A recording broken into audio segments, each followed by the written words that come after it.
Whole cities sleep under the waves, and the tide keeps their names like secrets. What if Atlantis isn't one island at all, but a braid of drowned harbors, starwise stones, and maps that remember? Tonight we'll follow those whispers from seafloor to sky, until the shoreline between myth and memory blurs. Subscribe to Stone Sleepers to keep your lantern lit. Tide-worn mysteries, softly told, whenever you're ready to drift. Settle in, match your breath to the buoy bell, and let the water carry you to the first page. Floodlights flick on underwater and history looks back. Pavlopetri appears as if someone only yesterday lifted the roofs and stepped away. Straight streets, right-angled rooms, courtyards opening to lanes, thresholds cut smooth by 100,000 feet that learned the tide. Divers hover where doorways once framed evening light. A pot still sits where a hand last set it down. This is not legend. This is a Bronze Age town with a street plan you could navigate with modern common sense, now lying a few meters beneath the Greek Sea, because the shoreline moved and didn't ask permission. Shift coasts. Off Israel, Atlit-Yam sleeps in shallow blue, a village older than metal. Here a freshwater spring pushes up through salt, and around that rising eye, someone set a ring of stones, shoulders of rock leaning inward like elders in council. The ring still drinks. Fish idle, where herds once came to water. You can feel the utility in it. Not a monument to be admired, but a device to be used. A tide clock disguised as a ritual, or a ritual that doubled as a tide clock. The sea took the roofs and the fires. It could not take the intention. Now north to the Bay of Abukir, Thonis-Heracleion was a rumor until it wasn't. Divers brush silt and a jaw emerges, then a headdress, then a granite hand big enough to palm a moon. Columns rise like ghosts rehearsing posture, anchors squat in rows. A naos, the little house of a god, sits where a harbor once listened to oars. The Nile shifted, the ground gave, storms wrote their corrections, and a port with taxes and pilots and priests went down slow enough to keep its furniture. The city did not shatter, it sank, and in sinking it catalogued itself. 3 coasts, 1 sentence. Whole ports can drown and still hold their breath. Pavlopetri gives you an address, a grid, domestic rooms, streets with purpose. Atlit-Yam gives you a habit, circle the fresh water, keep time with stones that don't rot. Thonis-Heracleion gives you a state, colossal statues, steely with decrees, administrative muscle wrapped in ceremony. Together they do to the word myth what salt does to bronze. Strip the shine, leave the form.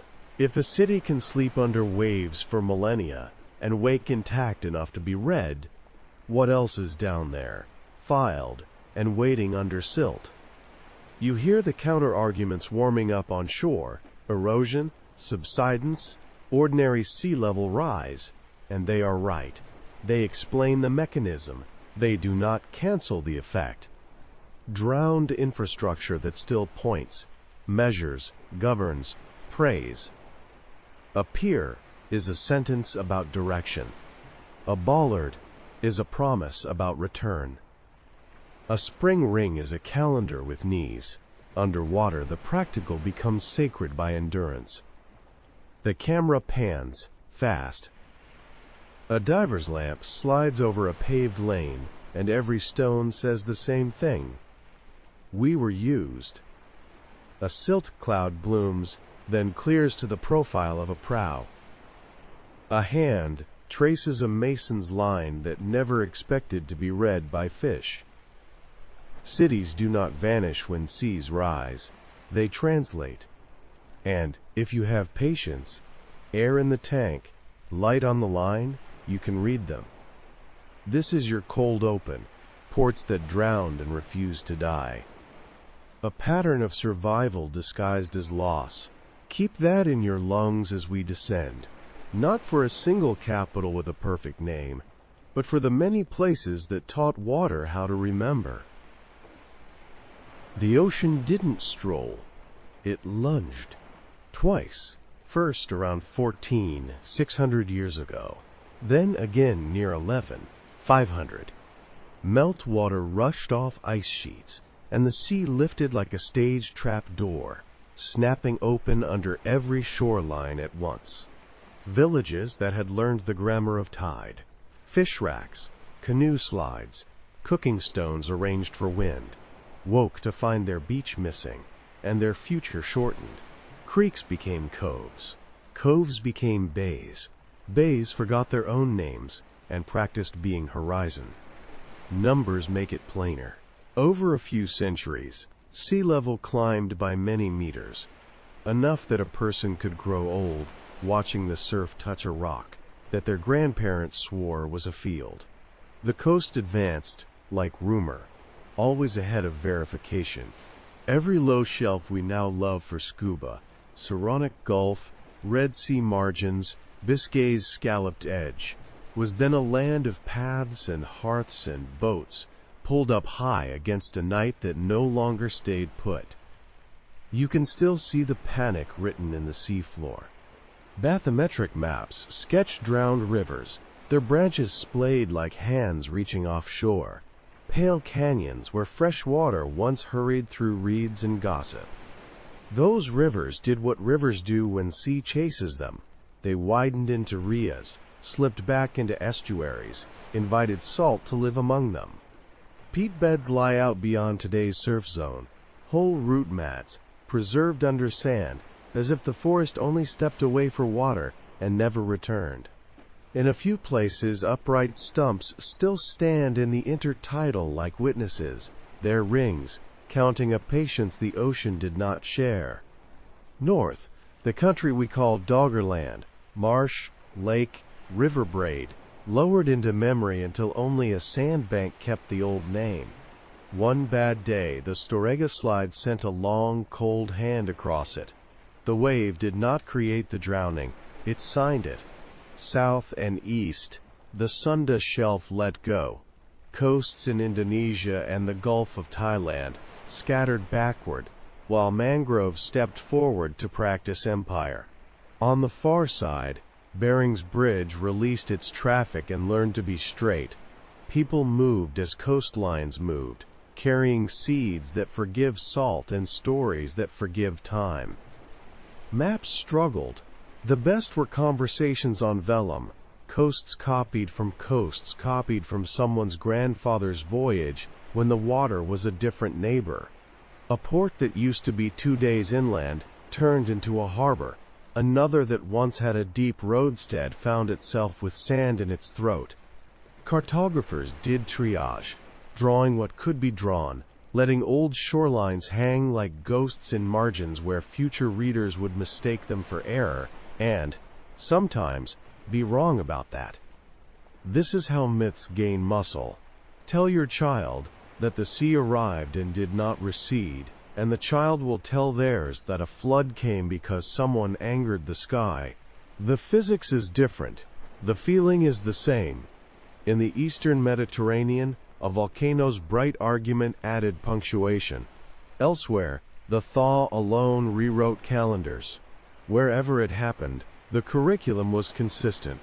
Build higher, build lighter, learn the stars, keep a boat ready, and never forget the way stone remembers level. Coastal archaeology today is a hunt along that moving edge. Sonar finds the old river mouths. Divers find post holes in places fish now circle.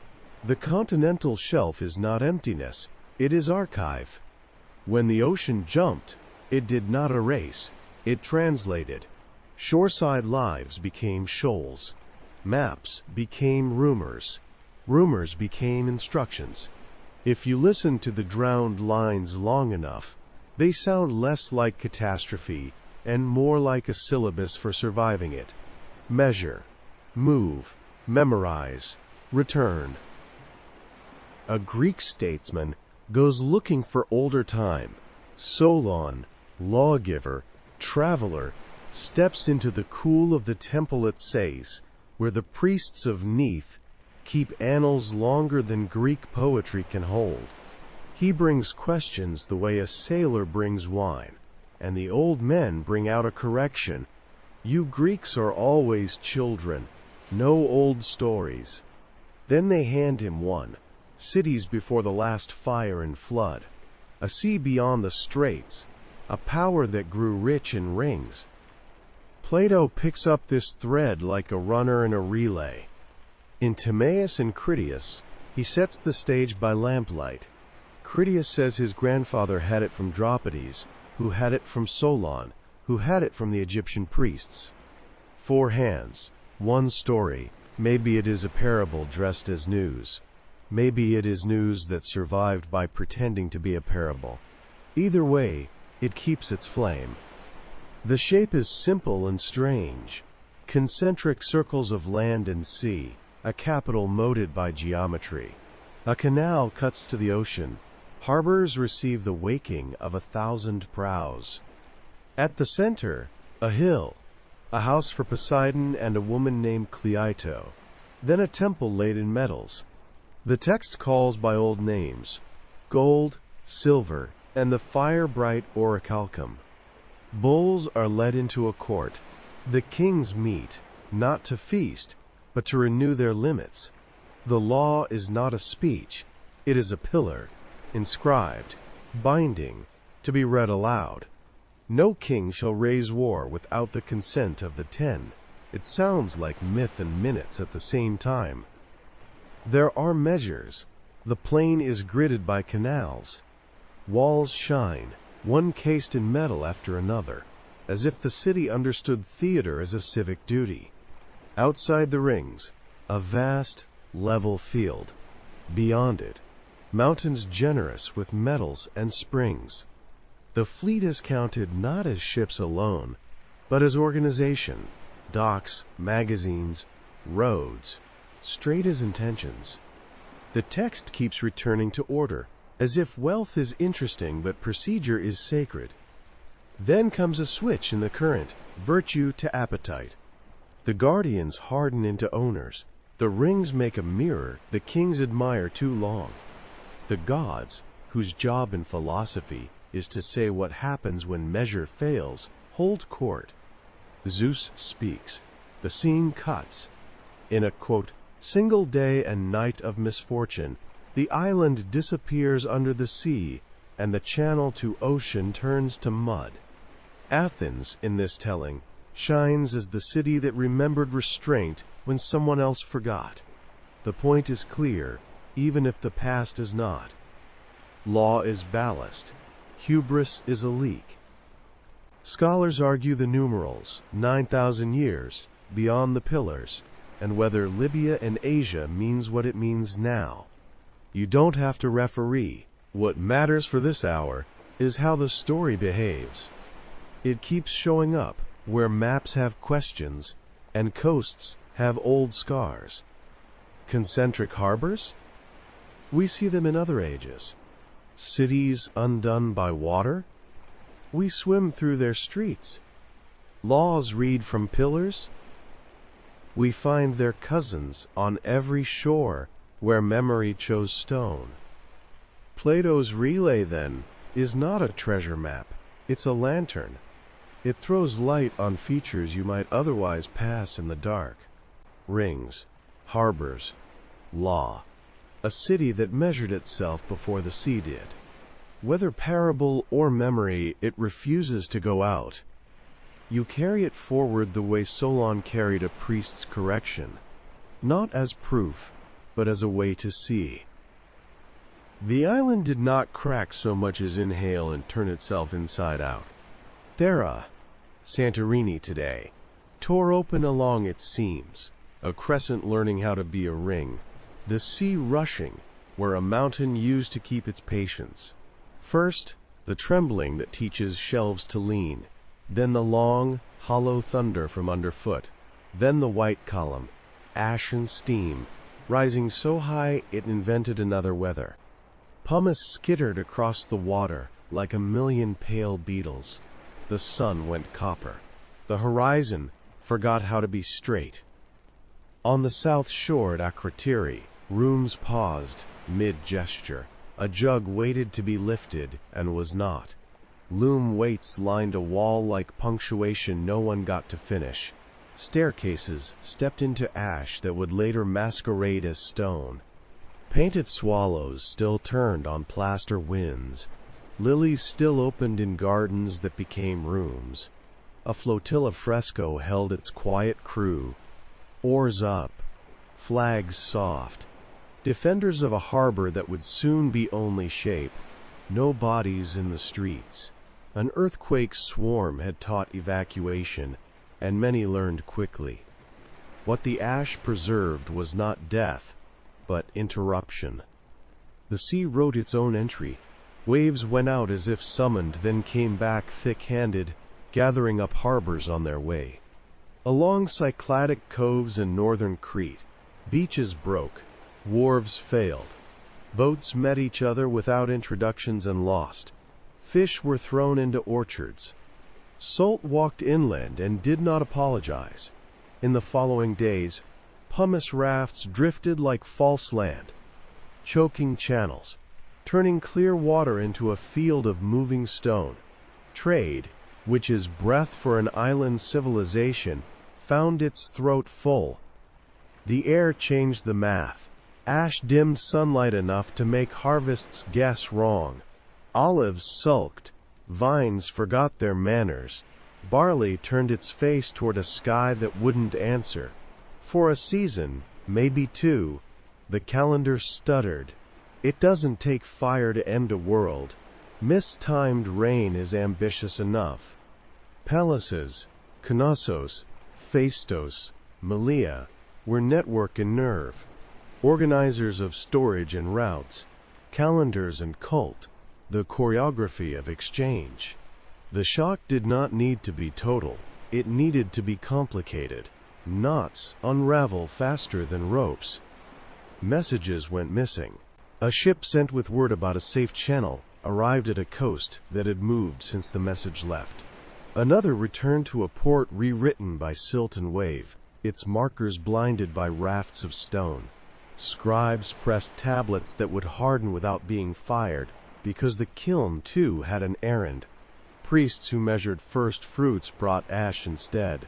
Law, the slow comfort of settled practice, became rumor.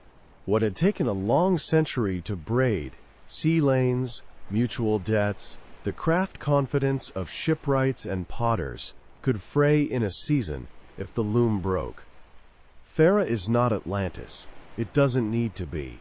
It is a curriculum in how quickly maritime complexity can collapse when volcano, ocean, and sky coordinate an argument.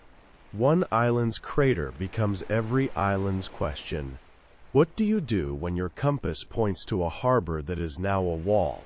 When the stars keep their appointments, but the sea refuses yours? You build higher, you build lighter, you spread your risk. You learn which stores belong above the salt line. You keep a boat ready even on clean days. Centuries later, you can sail the caldera and read the lesson in geometry. The crescent embraces an absence where a mountain used to tell weather. Villages cling to the rim as if studying the void will make it give back its shape. Ash still lies in delicate layers on older lands, a gray footnote under vineyards and paths. In museums, a boy points at the ship fresco and does not yet know that, paused mid-gesture, is a sentence he will hear again in other rooms, other ruins, other coasts. Not Atlantis, then no vanishing capital crowned in orichalcum, just the world breaking its bowl and teaching every coast within reach what follows.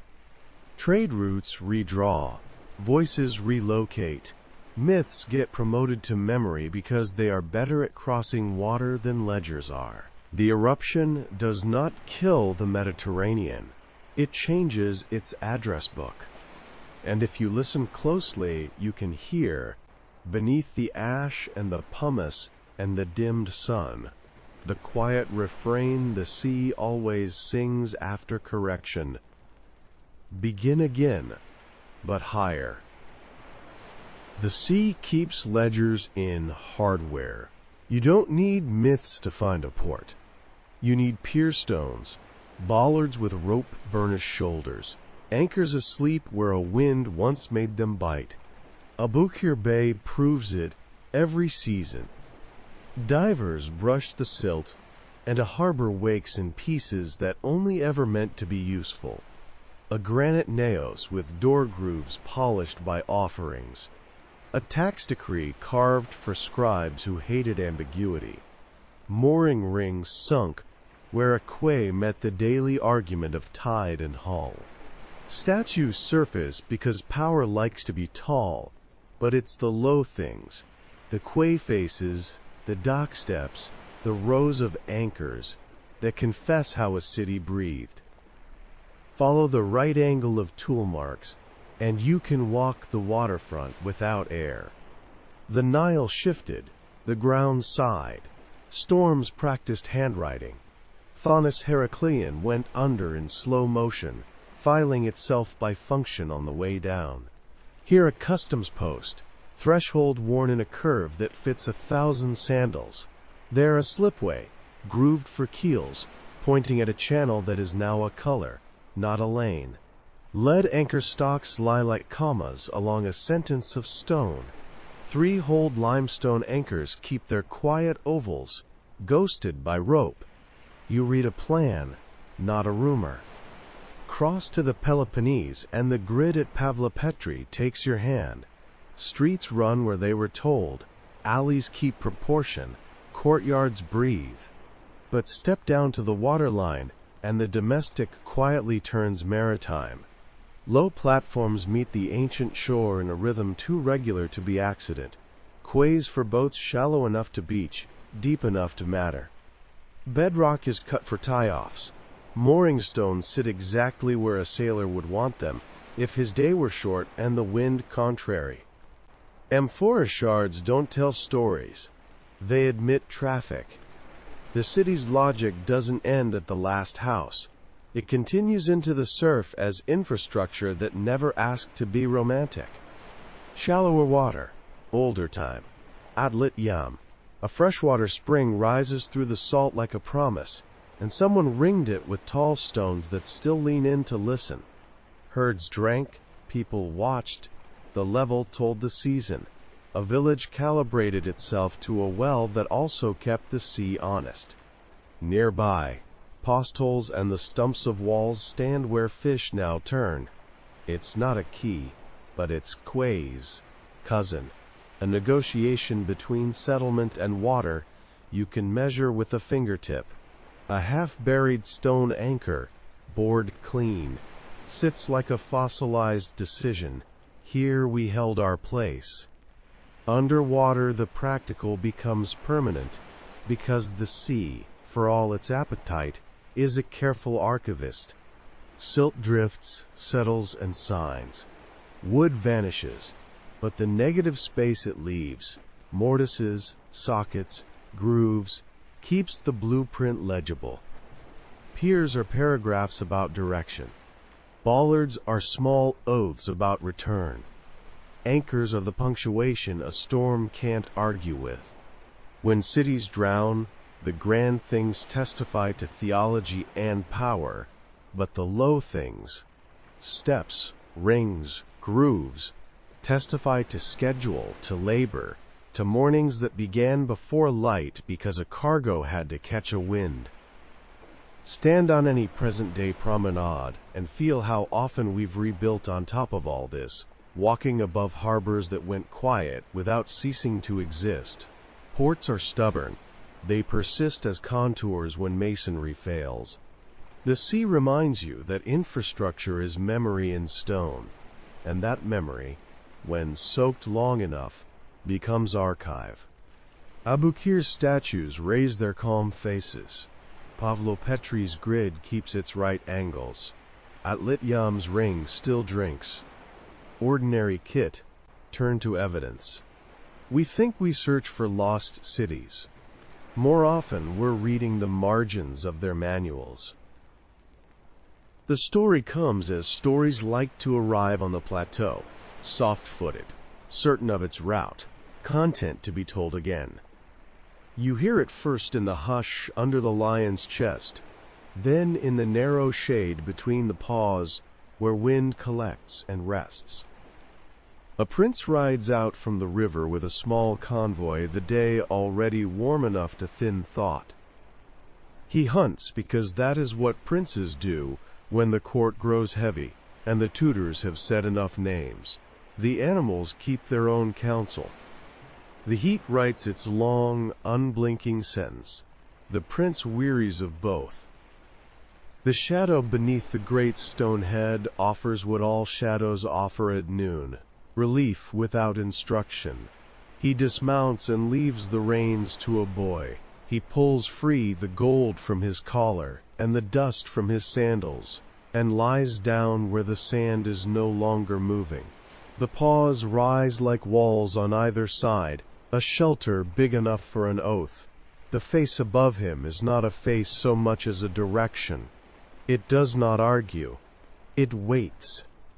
Sleep comes quickly when a life has been spent in named rooms. The smallest breeze arranges the grains along his sleeve. The sound from the road thins. The stone holds the cool it learned at dawn, and in that cool a voice finds its breath, not loud, not grand, only certain, in the way water is certain when it has a fall to follow. Horemaket, the horizon god. Some say the lion speaks his own name first, so the boy will know to listen. Others say the name rides in on the wind, the way distant water rides on scent. Either way, the voice is patient, used to addressing mornings, not men. It is sand-gritted, dry with long neglect, and this is what it asks: clear my throat. There are other sentences, of course, divine titles, old courtesies, the way gods remind even princes to stand up straight. But the heart of the dream is simple. The god is not dead. He is buried. The sand does what sand does when allowed. It climbs. It finds a mouth and says, "Let me live here." The boy has come on an ordinary day and laid his head where an extraordinary request could reach it. "If you will clear me," the voice says, "I will clear you. Your path that has not looked like a path will become one." The bargain is shaped to fit a reluctant heir. The prince is not first in the line his father keeps. The court has measured his shoulder and his silence, and found both serviceable but not necessary. The dream does not promise inventions. Palaces no one has sketched. Victories no one has trained for. It offers a maintenance task and a consequence. "Remember me," says the buried god, "and I will remember you." The sleeping body turns, the way a body turns when it hears something true. The breath deepens. The spine listens. Even asleep, the boy measures what the day has asked of him and what the voice is now asking. To invent a kingdom would cost a genius. To remember a god costs labor, and a willingness to be seen doing it. The second is the kind of courage he can imagine. He accepts in the manner dreams allow, without words and entirely. He wakes with grit at the corners of his mouth and the taste of stone at the back of his throat. The light has moved.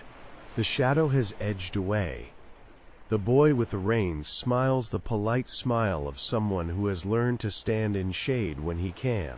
The prince says nothing for a span the length of a held breath. Then he does what people who have been addressed by need often do. He begins to organize. In the version told by the stonemason, the ladders arrive on the second day. In the version told by the priest, the incense arrives first. In the version told by the old woman who sells water near the causeway, the boys arrive first because boys always do. and they arrive laughing. You believe all of them, because all of them sound like mourning. In each telling, baskets multiply, ropes are spliced, hands find the measure of their work. Sand that was a flat idea becomes a series of heaps with edges. A rhythm establishes itself. Lift, step, tip, return. The god breathes a little, and then a little more. The voice of that day will be kept, later, in stone. Between the paws, a slab of red granite will be set upright, and the words carved at a height, made for standing and remembering. The top will go missing someday. The part where gods introduce themselves is always the first to break in any story, but the middle will keep what matters. A prince who slept, a god who asked, a promise given and taken into the world. When you stand there and read, you hear the same tone that rose in the shade. Not triumph, not strategy, but caretaking turned to covenant. He is reluctant as heirs go, which is to say he does not begin by styling himself inevitable. He begins with a broom. The men who keep track of offerings begin to keep track of brooms. The ones who measure stone begin to measure absence. How much lighter does the god look by late afternoon? How much clearer is the line of the jaw? Children count the steps up and down and up again, and know without being told that they are counting toward a morning they want to see. There are signs that ceremony learns quickly. A shallow table appears at the edge of the trench where bread can be cut and salt scattered and beer poured. It is not a triumph table. It is a breakfast table for a god just woken, a small civility between tasks. Someone drapes cloth where the wind will not steal it. Someone sets a jar of oil in shade and loosens the stopper so nothing fights the hand when the god's brow is ready to be anointed. These are not innovations. They are kindnesses. The prince proves good at this kind of leadership. He is exact, without being cruel. He understands how to own a task and not own the men doing it. He gives the work back to the place it belongs. When a foreman comes to report a stubborn section where sand slides back faster than hands can move it, the prince does not invent a machine. He walks to the problem and stands where the slope is wrong and says, "Here," and the briefness of the instruction is what makes change travel. As the throat clears, something else clears with it. The court's conversation turns and begins to call him likely. His father watches with a king's mixed gaze, pride, calculation, the inevitable subtraction no father admits. Brothers watch with the different arithmetic of birth order. The prince tries not to watch any of it. He watches the pause, the drift, the way the east looks now that the face can fully look back. He finds he prefers the company of a large need to the company of small ambitions. On the morning when the breeze at last runs through the basin without catching, the workers stand back because they know what a clear line is, and they have made one. The prince places both hands on the stone, the way a man places both hands on the shoulders of a friend he has woken from fever. There are words, but they are not shouted. Blessings are always louder in their consequences than in their sounds. The day tastes different. The horizon answers more quickly. Somewhere in the city, a door that had not been opened for him opens itself. The stela will say as much as stone can say without bragging. It will keep the verbs small. We cleared, we restored, we set in order. It will display the god's gratitude in the spare grammar of relief. It will mention the prince's titles carefully and not too early. When later readers arrive, some will call it propaganda. Some will call it faith. Standing between the pause, where the breeze moves as a proof in the mouth of a theory, you find it easiest to call it a record of a bargain kept on both sides. From then on, the prince is never entirely done with sand. He orders repairs when wind has proven itself faithful to its own work. He learns to measure a year by how far the drift has walked, and how quickly men have walked it back. He sanctifies maintenance, which is a harder ritual to love than building. When, at last, the crown chooses his brow because kingship likes a head that keeps its promises, he wears it as a reminder of a noon when he wore dust. The lesson the dream carried is not complicated enough to comfort courtiers. It does not promise that invention will be rewarded as invention. It says something quieter and truer. Remembrance will be rewarded as remembrance. Care is a royal verb when the object of care is older than the palace. The prince, now king, asks his scribes to keep that grammar even on days when victory drums are easier to hear. You sit again in the narrow shade where he lay down, and you notice that the place still holds sleep well. The stone keeps a cool underlayer for anyone who brings a day heavy enough to need it. You listen for a voice and hear only wind, which is all right. Messages do not multiply to prove themselves.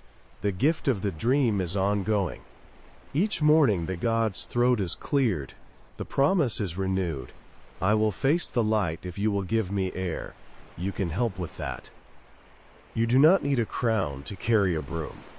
The story ends the way good stories do here, not with a fanfare, but with an appointment kept. The sun returns. The gaze is ready.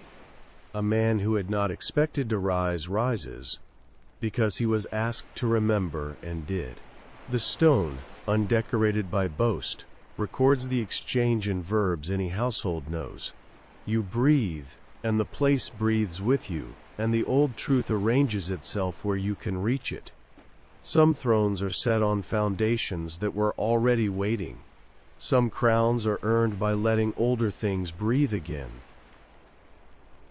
You leave the basin by the same worn path the workmen must have used, and turn toward the low, blocky shapes that keep the Sphinx for company.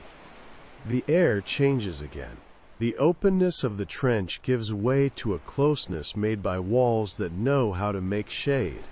A swallow cuts the right angle, explores its echo, and is satisfied. You reach out without thinking, and let your fingertips skim a face of stone. It is startlingly crisp. The edge takes light like a blade. Here the blocks sit in ranks, tall as a man and longer, lifted and laid until their joints forgot they were joints. The arises, those knife-thin lines where planes meet, still hold their posture. You can lay a fingernail along them and feel the discipline. No vertical fluting wanders down these faces. No soft, rain-written script has asked for patience. Instead, a dry grammar, course upon course, lintel over jamb, socket meeting tenon, with the kind of fit that makes a joint not a guess, but a decision. You lean your weight into one block and feel how it answers with all its neighbors at once. The wall holds you as a choir holds a note.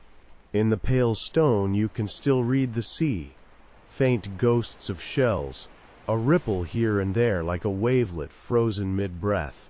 The maker left the limestone's biography intact and asked it to do new work, to stand, to bear, to square a space for walking and for vows. You follow the line of a joint and find the subtle swallowtail of a clamp bed, the shy little shelf where a copper dog bone once married two stones. Even the problem-solving is tidy. Step to the threshold and let the temperature fall. The floor takes the sun and returns it as calm. Above you a beam that would have been a sky if it were wood spans the room and turns weight into order. Your footfall finds a beat. Temples like this teach walking again. The body shortens its stride and lifts its heel with care, not because anyone told it to, but because the right angles invite it. In the corners, shadows stack themselves like folded cloth. The smell is limestone's cool and something darker, granite somewhere nearby, red and grave, bringing its iron memory from far upriver. They took these stones from the Sphinx's trench, lifted them from the hill's ribs as they revealed the lion's body, and built houses for habit out of the same bone. Stone borrowed from stone. You press your palm against a block and try to hear the origin still humming inside the new job. Perhaps it is only the heat sinking, but it feels like a kept connection. The trench walls kept the rain's handwriting. These faces kept the masons. Between the two, a sequence announces itself without raising its voice. The work that frames is after, not first. Kneel, and your eyes meet the level where tool marks live. The strokes run true and parallel, shallow and regular, a planing more than a gouge. The mason moved his arm like a metronome until the surface declared itself finished and then stopped exactly there. Where a corner has been repaired, the seam reads like a margin note. Here the later hand repeated the earlier cadence out of respect. Your fingertips can tell the old from the new by touch alone. A slightly harder gloss on the replacement, a breath softer on the original, but both belong to the same sentence. You step into the inner room and find the space already knows your breath. It shortens it without hurry, asks it to turn around at the ribs and come back slower. The geometry is simple enough that a child could sketch it, and complicated enough that a life could be spent noticing it. 2 piers hold a beam. A passage admits, then refuses, then admits again. Light, paired to a polite seam, runs along a wall for a few feet, and then decides that is enough for today. The proportions are exact in the way water is exact when it chooses the lowest course without looking proud about it. Outside the door, you run your fingers along a margin where the matting of scaffolds must have once scuffed. The limestone is uninscribed. No cartouches marching, no hymns rehearsing themselves in raised relief. And that quiet rings differently here than it does on the lion's body. On the Sphinx, silence feels like intent. Here, it feels like a good memory kept neatly folded. The work did not need to say its own name. It knew whom it served. The blocks were borrowed from a question and used to build an answer. Shelter, path, place to do the things. Walk the perimeter and notice how the walls tell you where to be by being where they are. A bench course wraps the room. You sit because the stone suggests it, and sitting proves correct. A shallow recess offers a place for a jar, not an abstract jar, but the jar with a stopper you loosened earlier in your mind, the one kept out of the sun so oil will pour without argument. The floor bears faint scuffing, where feet have remembered how to stand in a group. The stone was moved for a reason, and the room keeps that reason. Outside again, you lay your cheek beside your hand on a corner and feel the cool climb toward your temple. The edge is still an edge. Rains have come and gone. Winds have rehearsed their sideways script. Tourists have brushed past with bags and hope. Still the plain meets the plain like law. If you turn and let your eyes climb the open face of the Sphinx's trench, its vertical channels answer back, the long handwriting of seasons. Here, the absence of that handwriting is not denial, it is timing. A wall that has not been written on by rain announces when it arrived to the conversation. You walk toward the valley-side temple, where granite blocks from far Aswan once clothed these limestone bones, skin upon bedrock, and you pause where a fragment still shows itself, red, flecked, dense, a gravity even in daylight. Run your fingers across the contact between the two stones, and feel how the craftsman asked different materials to agree. The granite is the guest from a distance. The limestone is the host. Both bow to the same square. After, not first, but not lesser. A later verse, repeating a melody the land began. At a doorway, the jam faces take on the sheen that bodies give to things they touch without meaning to. Countless hands have steadied themselves here. Countless shoulders have recognized this exact height as the place to lean for a second. The stone records contact as a burnish, not a bruise. In the shadow of the lintel, a swallow returns and writes its own small sentence in flight. In, sweep, turn, out. You match it by stepping in, sweeping your gaze, turning, stepping out. The architecture has taught you a verb. You think of the men who cut these blocks from the trench while the lion was becoming himself. The same hammer that clarified a paw shaped a pier. The same chisel that finished a shoulder finished a door. A harmony of intent moves between body and house. It is not hard to believe that the crew slept well in those seasons.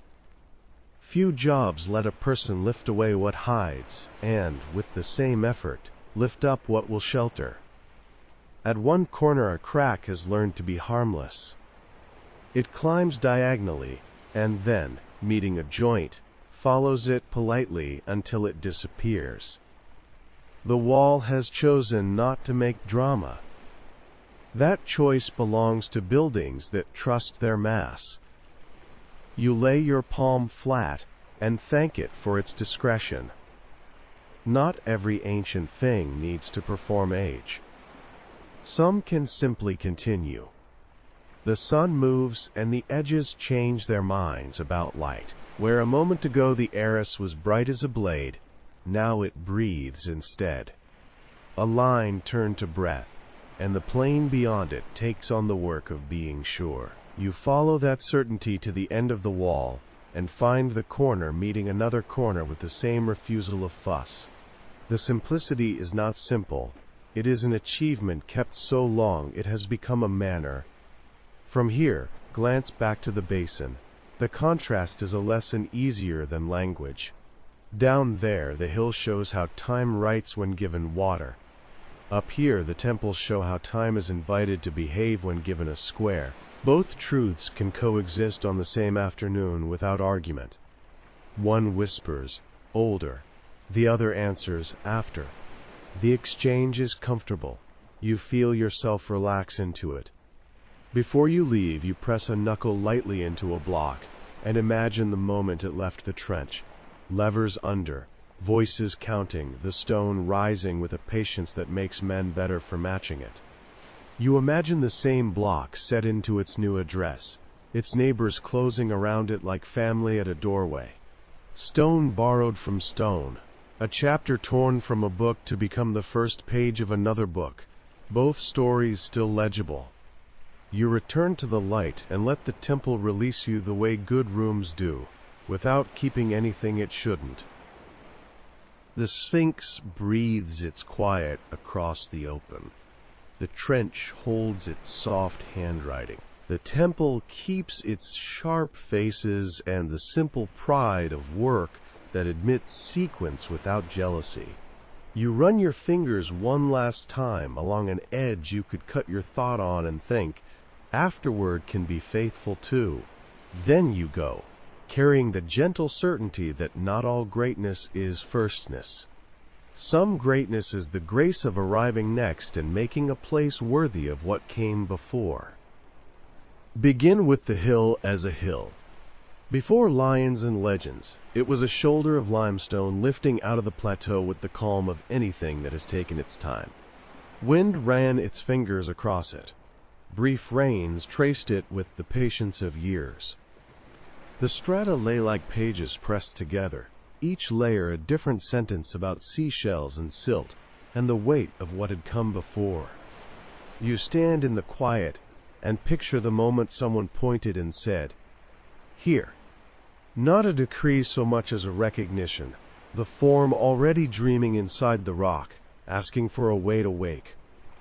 They arrive early, when shadow still holds the ground cool. The first instruments are simple and sufficient.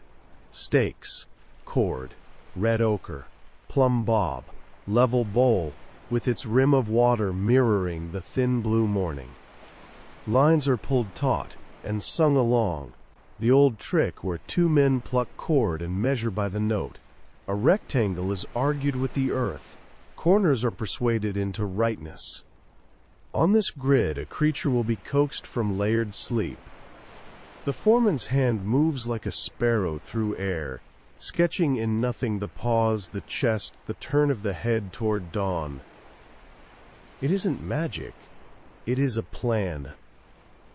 The hill answers to tools that know it. Dolerite pounders bruise the surface where the first trench wants to be. Copper chisels, annealed and resharpened, ask details to come forward. Wooden wedges slip into slots and take on water until the stone sighs and lets go a piece it no longer needs. The sound is a grammar you learn by listening. Thock of pounder, bright ping of copper, whisper of wedge swelling, gravelly exhale of a block finally deciding to be separate.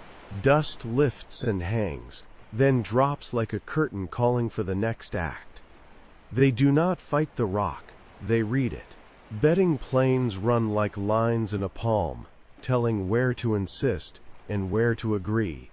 A hard layer shoulders out, a soft one gives and cups shadow. Cut with the grain and the stone leaves cleanly, ready to be stacked into a block that will remember its edges.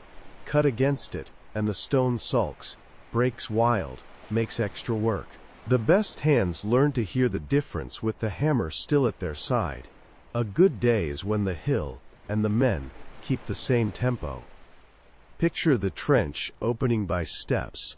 First a shallow ditch that declares intention, then a broadening, then the first ledge, squared and swept so tools will not be lost. Spoil goes up by the world's oldest elevator. Hands. Baskets travel shoulder to shoulder in a living chain, feet making a music of grit and leather. The slope is matted with brush, so men can climb without sliding. A ramp snakes down inside the cut, wide enough for a sled, shallow enough for dignity. The hill gives itself away in thousands of small decisions, each one accounted for in a foreman's head, and in the ache of a back that will sleep well. Not all the stone leaves. Some remains because it is needed where it was born. As the trench deepens, a mass begins to stand out in low relief, like a thought rising in the mind. The body is not added. It is kept. The first lines of the pause appear as negatives, the spaces around them, before any toe shows its round. Men kneel to true a corner that will never be seen once the sand has returned. Others rough the curve of the chest by subtracting what is obviously not chest. The head is left tallest, a pillar of intention, until everything around it has learned the new facts of weight and width. Blocks rise from the cut with the calm of things that know they will be useful. They are skidded onto sledges and asked to travel with grace. Water pours ahead of them to lay down a temporary river of mud and mercy. Voices count in a rhythm that makes animals of men and machines of ropes. The blocks do not mind. They like being addressed as if they were guests. Some go only a little way, stacked in orderly courses where a temple will stand. Others cross the glare to a yard marked by shade where masons teach them their final edges. Stone borrowed from stone, the hill lending itself to the rooms that will dignify its revelation. At noon, the plateau goes blank. The crew learns the shape of rest. Backs against the downslopes cool, bread torn with a respectful silence. Jars sharing the same mouth with the same care you would give a friend's face. Resin pops in a small brazier. A foreman uses the moment to soften pitch for rope mends. Someone hums the counting chant anyway. 1, pull. 2, pull. Because songs persist even when the rope is asleep. The hill looks the same as it did in the morning, if you count only the outline. If you count the floor swept clean of crumbs of stone, and the 2 new channels caught and encouraged to run, it is changed. The creature learns its posture a handful of swipes at a time. A curve is proven by removing the one bump that offended it. A shoulder is allowed to be heavy. A line down the face is red ruled, and then moved a width of a reed until it pleases everyone who looks. The East is consulted the way you consult a calendar, quietly, without fuss. The head's degree is argued, tested with a cord at dawn, adjusted by the thickness of a thumb. When the neck reads like a neck, the crew stops and looks, blinking like men coming out of a story. Safety is a craft of its own. Timber braces the temporary pieces that would like to become permanent too soon. Cracks are watched like animals. A man with an ear for trouble presses his temple to the stone and hears whether it is thinking of mischief. The trench's sides are given their precise slant, the one that persuades sand to behave. A new cut is not begun until the old one has proved it can keep its promise overnight. Nobody says, forever. The word is too heavy to carry up and down a ramp all day. They say, again, which is the true name of the work. The blocks for the temples walk off like cousins, leaving a family portrait to set the table. The ones that stay under the chisels become grace notes and breaths, the soft return at the base where rain will someday gather and decide to go another way, the tiny slope that will turn a puddle into a memory rather than a problem. The plain trude so a shadow will behave. The creature's back is brushed until it takes light like skin, even though it is stone. The paws are negotiated, how much weight to show, how much rest. Evenings come with the gift of blue. Heat loosens its hand. Dust falls out of the air and becomes honest ground again. Someone sharpens copper in the last light, the shower of bright curls like fish jumping. Someone else taps a string full of red across a curve that will be tomorrow's work. The foreman walks alone once, the way a man counts his children by touching their sleeping shoulders.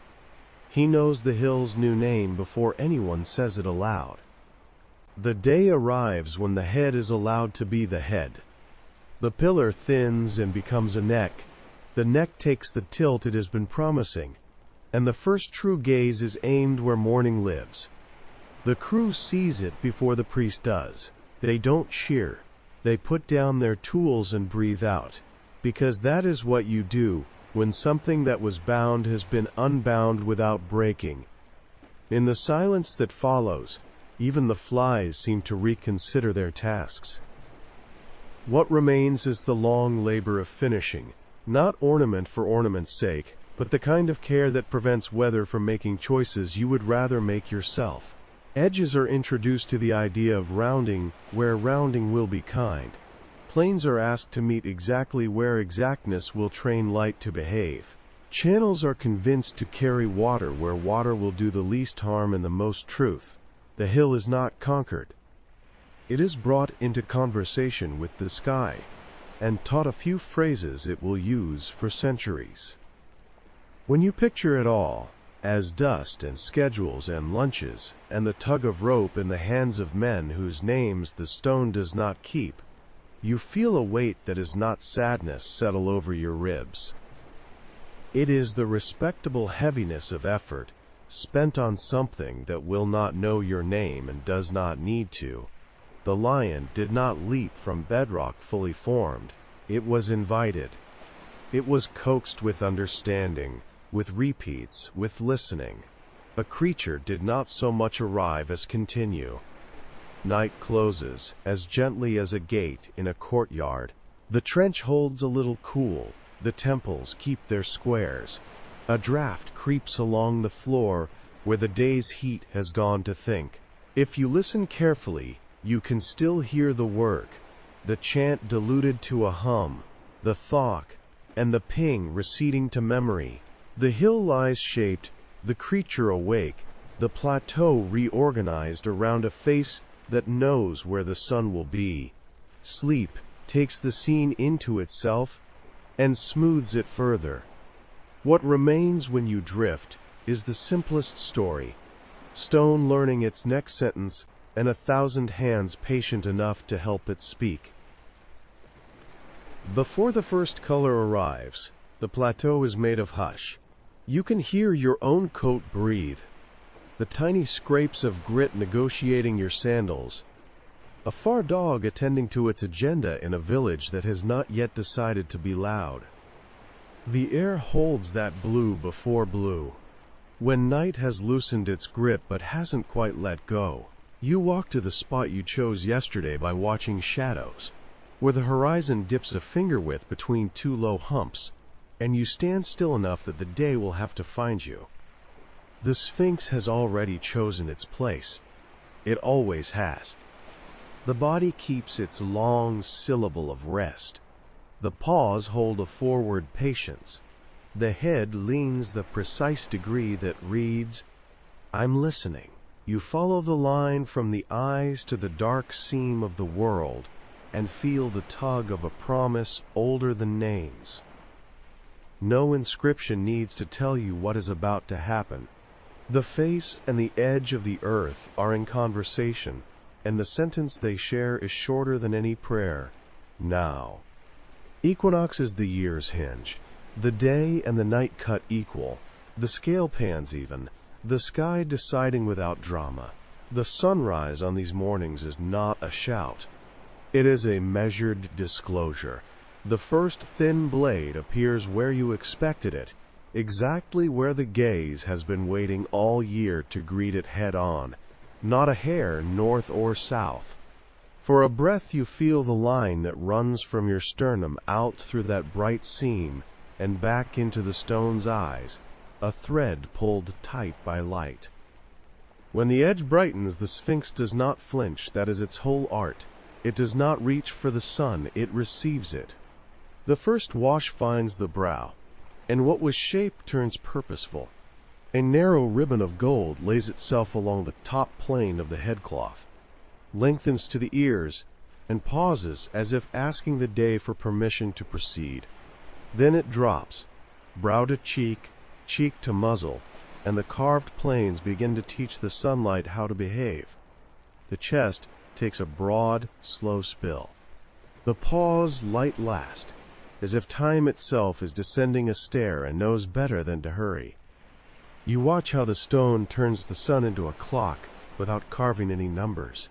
The shadow line along the foreleg is a hand that cannot decide to be inaccurate. A drip of light slips down the flank, meets a seam, and bends as predictably as any rule.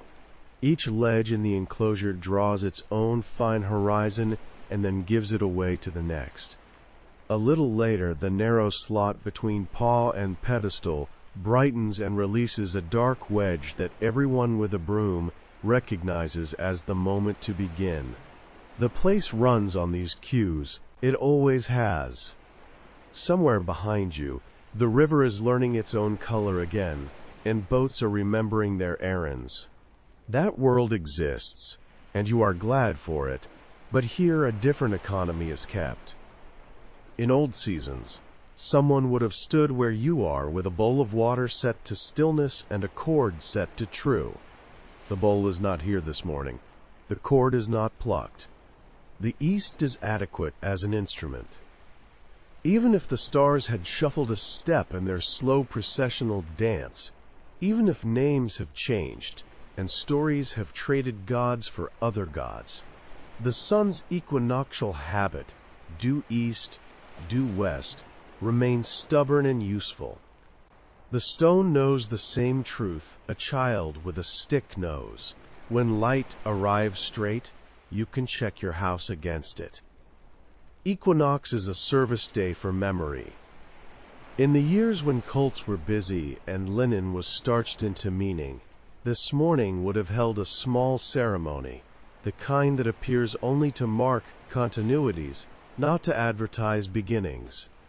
A mat rolled out, a jar unstopped, bread that would be welcome as breakfast on any table, a short hymn that always forgot the third verse and nobody minded. The tasks were the point. Someone swept the approach. Someone brushed sand from a threshold. and then set the broom down in its proper lean. Someone checked the line from the eyes to the world and nodded at the way it still cut straight through dawn. Nothing was invented. Everything was recognized. You let your own recognition be quiet. A person full of explanation would spoil a morning like this. Put your hands behind your back. Let your shoulders drop 1 finger width. Match your breath to the lights arriving. Long in, longer out, until the portion of you that insists on understanding takes a seat and allows the portion that simply attends to stand up and do its job. The plateau helps. It doesn't require your commentary. It is a good host that prefers you to enjoy the soup without announcing the recipe. On days that are not equinox, the sun plays a little to the north or south of the stair. The stone doesn't mind. It practices patience, which is the real discipline taught here. But today is the calibration.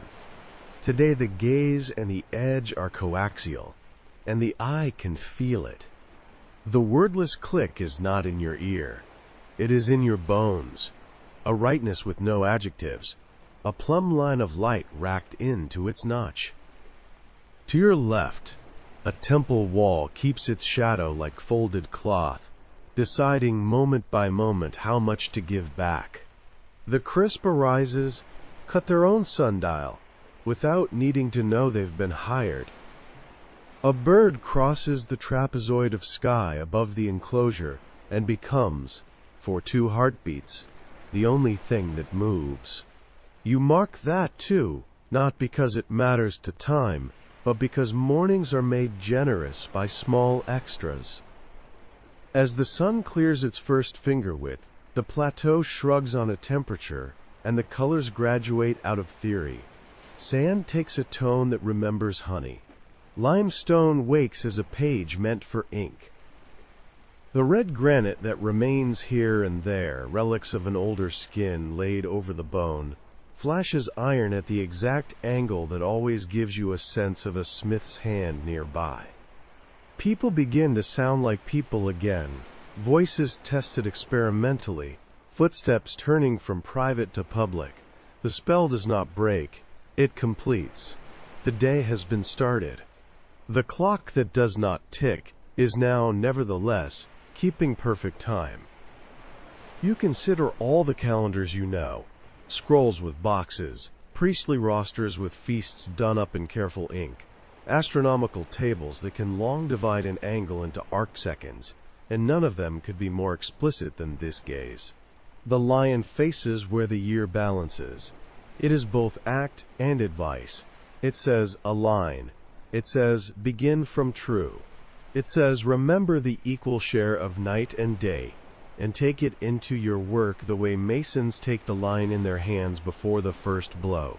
You do not need the inscription, because the lesson is not a sentence, it is a posture. Once you see that, you cannot unsee it. Every right angle in the temples echoes the same request. Every joint that meets the next joint without quarrel demonstrates the same ethics. Know where you are. Meet what meets you. Keep your measure over time. The Sphinx teaches by looking. The room teaches by being square. The plateau teaches by holding both in the same morning and never asking for applause. A breeze lifts, and with it a ribbon of last cool, slips past your wrists and is gone. Somewhere a caretaker begins the slow sweep that moves the day forward. If you stand long enough, you will watch the shadow in the shallow between paw and ground step backward the width of your thumb every minute or so, patient as an elder counting. If you leave now, you will carry the count in your ribs and find yourself measuring other things by it, the fairness of a sentence, the fit of a promise, the way a door speaks when it closes. You look once more along the line from the carved eyes to the horizon, and you feel gratitude for the plainness of the instrument, not a wheeled device, not a water clock arguing in steady drips, not an inscription boasting its survival, just a face stubbornly aligned to where the light will always return at this hinge of the year. Timekeeping by not looking away. When you finally step back, the sun is fully a coin, and the plateau has decided to be busy. You carry the click of rightness into the clutter, a small tuning fork humming behind your sternum. The stone will go on staring through dawn tomorrow and the day after, whether cloud agrees to show its work or not. That is its promise. Yours is smaller and maybe harder. To remember the equal measure when the world prefers extremes, to let your own gaze find a horizon that steadies you, to begin from true as often as you can manage. The monument asks nothing more and nothing less. You begin with your hands empty and your pockets full of measures no one can take from you. A span between thumb and little finger becomes a yard, the step becomes a rod, the breath becomes a metronome. You close your eyes and hold the Sphinx, the temples, the great geometry beyond them in your mind, not as blocks and dust, but as relations. The plateau softens into a page. The monuments lay their lines across it. Numbers surface like ink that never fades. You have stood at corners enough to know that proportion is a kind of kindness. It asks everything to carry its share and nothing more. The square of a base is not a boast. It is a promise. Equal, equal, equal, equal. You walk the imagined perimeter in thought, counting the slow beat of strides, the way a surveyor might sing his chord taut. Across the emptiness inside the shape you lift a diagonal and feel the tilt of it in your ribs. The wind, which knows nothing of integers, still respects the square. It turns a corner and behaves. Above that ground figure rises the old problem solved with patience: how to aim a slope so that weight agrees to be weight without complaint. You think of the long plane, lifting from base to summit, a sheet of will. Set it too shallow, and the thing is timid.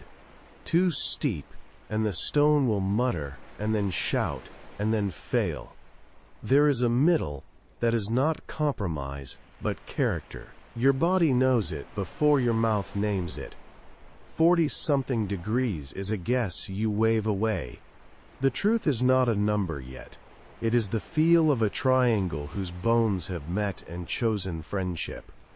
The mind goes to circles even when the eye sees squares. You take the perimeter that your imaginary feet have paced, and you hold it next to the height you can only dream because the cap no longer stands. Divide the walk of the base by the climb of the body, and the result in your head begins to smell like a shoreline you have walked before. 2 turns around a circle's rim for every straight journey up. It is not exactness you love here. It is the intention. Someone set a square on the earth and then taught it to speak circle. The ratio whispers its own old name. You do not need to recite it to hear it, a constant that outlives empires learning to hide in a mound of stone. You tip the figure and examine the triangle tucked in its side, the half base laid along the ground, the height rising, the slanted face that connects them. The slanted leg seems to have been chosen not with a ruler, but with an ear. When the lengths sing together, the triangle hums a harmony the Greeks would later write poems about. Half the base to the height to the slanted length. The mind reaches for that other ancient companion of proportion, the one that turns shells and leaves and cities into things that please hands and eyes without needing to be taught. You are careful with the idea. Stones do not read treatises. But you cannot help feeling the triangle's composure as a chord you've heard in other living forms. Numbers keep their manners when carved into the world with measure. The slope is a sentence that remains grammatical regardless of weather. It is not the digits that survive the sand. No one has chiseled them to be worn away, but the relations. Scratch at the surface of windsoft corners, and the angle inside persists. the way a melody persists even when a violin is out of tune. The face can crumble. The ratio remains in the gesture the face once held. People like to put hands on what can be counted. An ancient crew did so with cubits, a unit married to the arm. You do so with the length of your stride, married to your own bones. You picture the old cord knotted at that measure moving across the foundation, 4 times and back, until the square convinces itself it is true. The water in the leveling tray goes to stillness and declares a plane. A plumb line stops twisting and declares a vertical. The numbers are not mystical in their beginnings. They are the record of patience. Yet the patience records something larger than itself. Relations that the wind cannot cudgel and the sun cannot bleach. If you lengthen the line of the height in your thought, stretch it gently, as if pulling taffy, you discover how scaling behaves like a blessing. A thing can be made 10 times taller and 10 times wider, and the fit of its parts will not complain. Proportion is citizenship that travels. It keeps its manners in any language of size. This is why numbers do not die when they are born out of relation rather than inscription. They are habits, not statues. You examine light with the same care. On mornings when the sun keeps an even bargain between day and night, the gaze and the horizon make a rightness you can feel without counting. The angle between the stair and the edge is 0, in a way that asks nothing of arithmetic. 0 here is not absence, but agreement. On other days, the small annual wander north or south writes its own fraction in the trench, a slender blade of shadow shortening and lengthening that can be kept in a priest's head or a farmer's hand. Time taught with no numerals is nevertheless time taught. In the cool of an imagined inner chamber, you let your breath bounce back from stone and consider lengths used to calm stone's will. A roof beam laid across the narrow measure of a room makes a statement about span and stress that does not require characters to proclaim it. 2 supports placed neither too far apart nor too close do a job that could be choked by text. The beam thanks the piers for their spacing by standing a very long time. That gratitude is also a number, if you care to count it. Numbers that endure prefer humility. A mason's thumb set on a line to see if it agrees is a kind of digit too.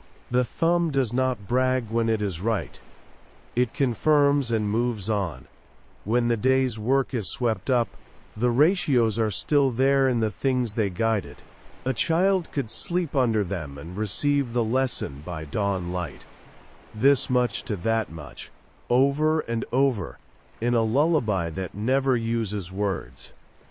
You imagine a future where names are worn to stone dust, where lists of donors and kings have returned to quiet. What will remain are the behaviors that were chosen. A wall meets another wall without sulking. A ramp leans with humane intent. A face aims where the year balances. You could rebuild the vanished digits from the behavior alone, the way a good ear can find the key from the last note. Even if the measures vary, 1 century's cubit swallowing another's by a thumb's width, the relations police themselves. There is a temptation to make miracles of this. You resist it the way a careful scribe resists flourishes on a line that needs to be read 3,000 years from now. The miracle is that measure, wielded with respect, becomes meaning. If someone once taught a square to speak circle, they did so with chord and level, not with lightning. Yet the speech learned to cross time like lightning crosses a sky, instantly, obviously, by the truth in the path it takes. The wind gusts and then relaxes. In your mind, the facets drink and spill the day as if demonstrating proof after proof. Every shadow is a line segment made of night. Every highlight a ratio between angle and hour. The pyramid that is not drawn here still stands in the geometry you are holding, a memory of lines in a place made of stone. You measure without moving. The act is its own rest. When at last you open your eyes and look around at the visible, you find you have borrowed steadiness from invisible arithmetic. Perimeter to height, half base to height, angle to light, distance to time. None of it is news. All of it is nourishment. Numbers that do not die are not the ones engraved to be admired. They are the ones embodied to be used. You step away carrying them the way the body carries balance, quietly, completely, almost forgetting they are there until a slope or a corner asks you to prove you remember. You begin by stepping nowhere at all, only down into the thought of down. The plateau, bright and declarative under sun, turns in your mind and shows its underside. What was surface becomes ceiling. What was horizon collapses to a slit of light above a mouth in the stone. Rope lowers through your breath. You put your palm on an imagined jam still cool from night, and the grain of limestone answers your skin like paper answering a pen. Then you descend. The first shaft is a throat that has learned to be polite. It is scarcely wider than your shoulders and prefers you to face the wall, not the fall. Your lamp, call it a flame, or a phone, or a memory of either, casts a truth close to the stone and lets the rest be theory. Tool marks run in their old cadence, shallow, parallel strokes, each a metronome tick frozen to surface. You follow them downward the way a fingertip follows script. Dust loosens from its long sleep and drifts past your cheek with the resigned grace of old librarians. A landing announces itself by echo.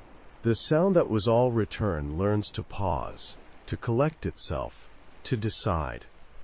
You step off the ladder and into a room whose ceiling is lower than your haughtiness and higher than your fear. Square cuts meet square cuts with the same calm you felt above ground.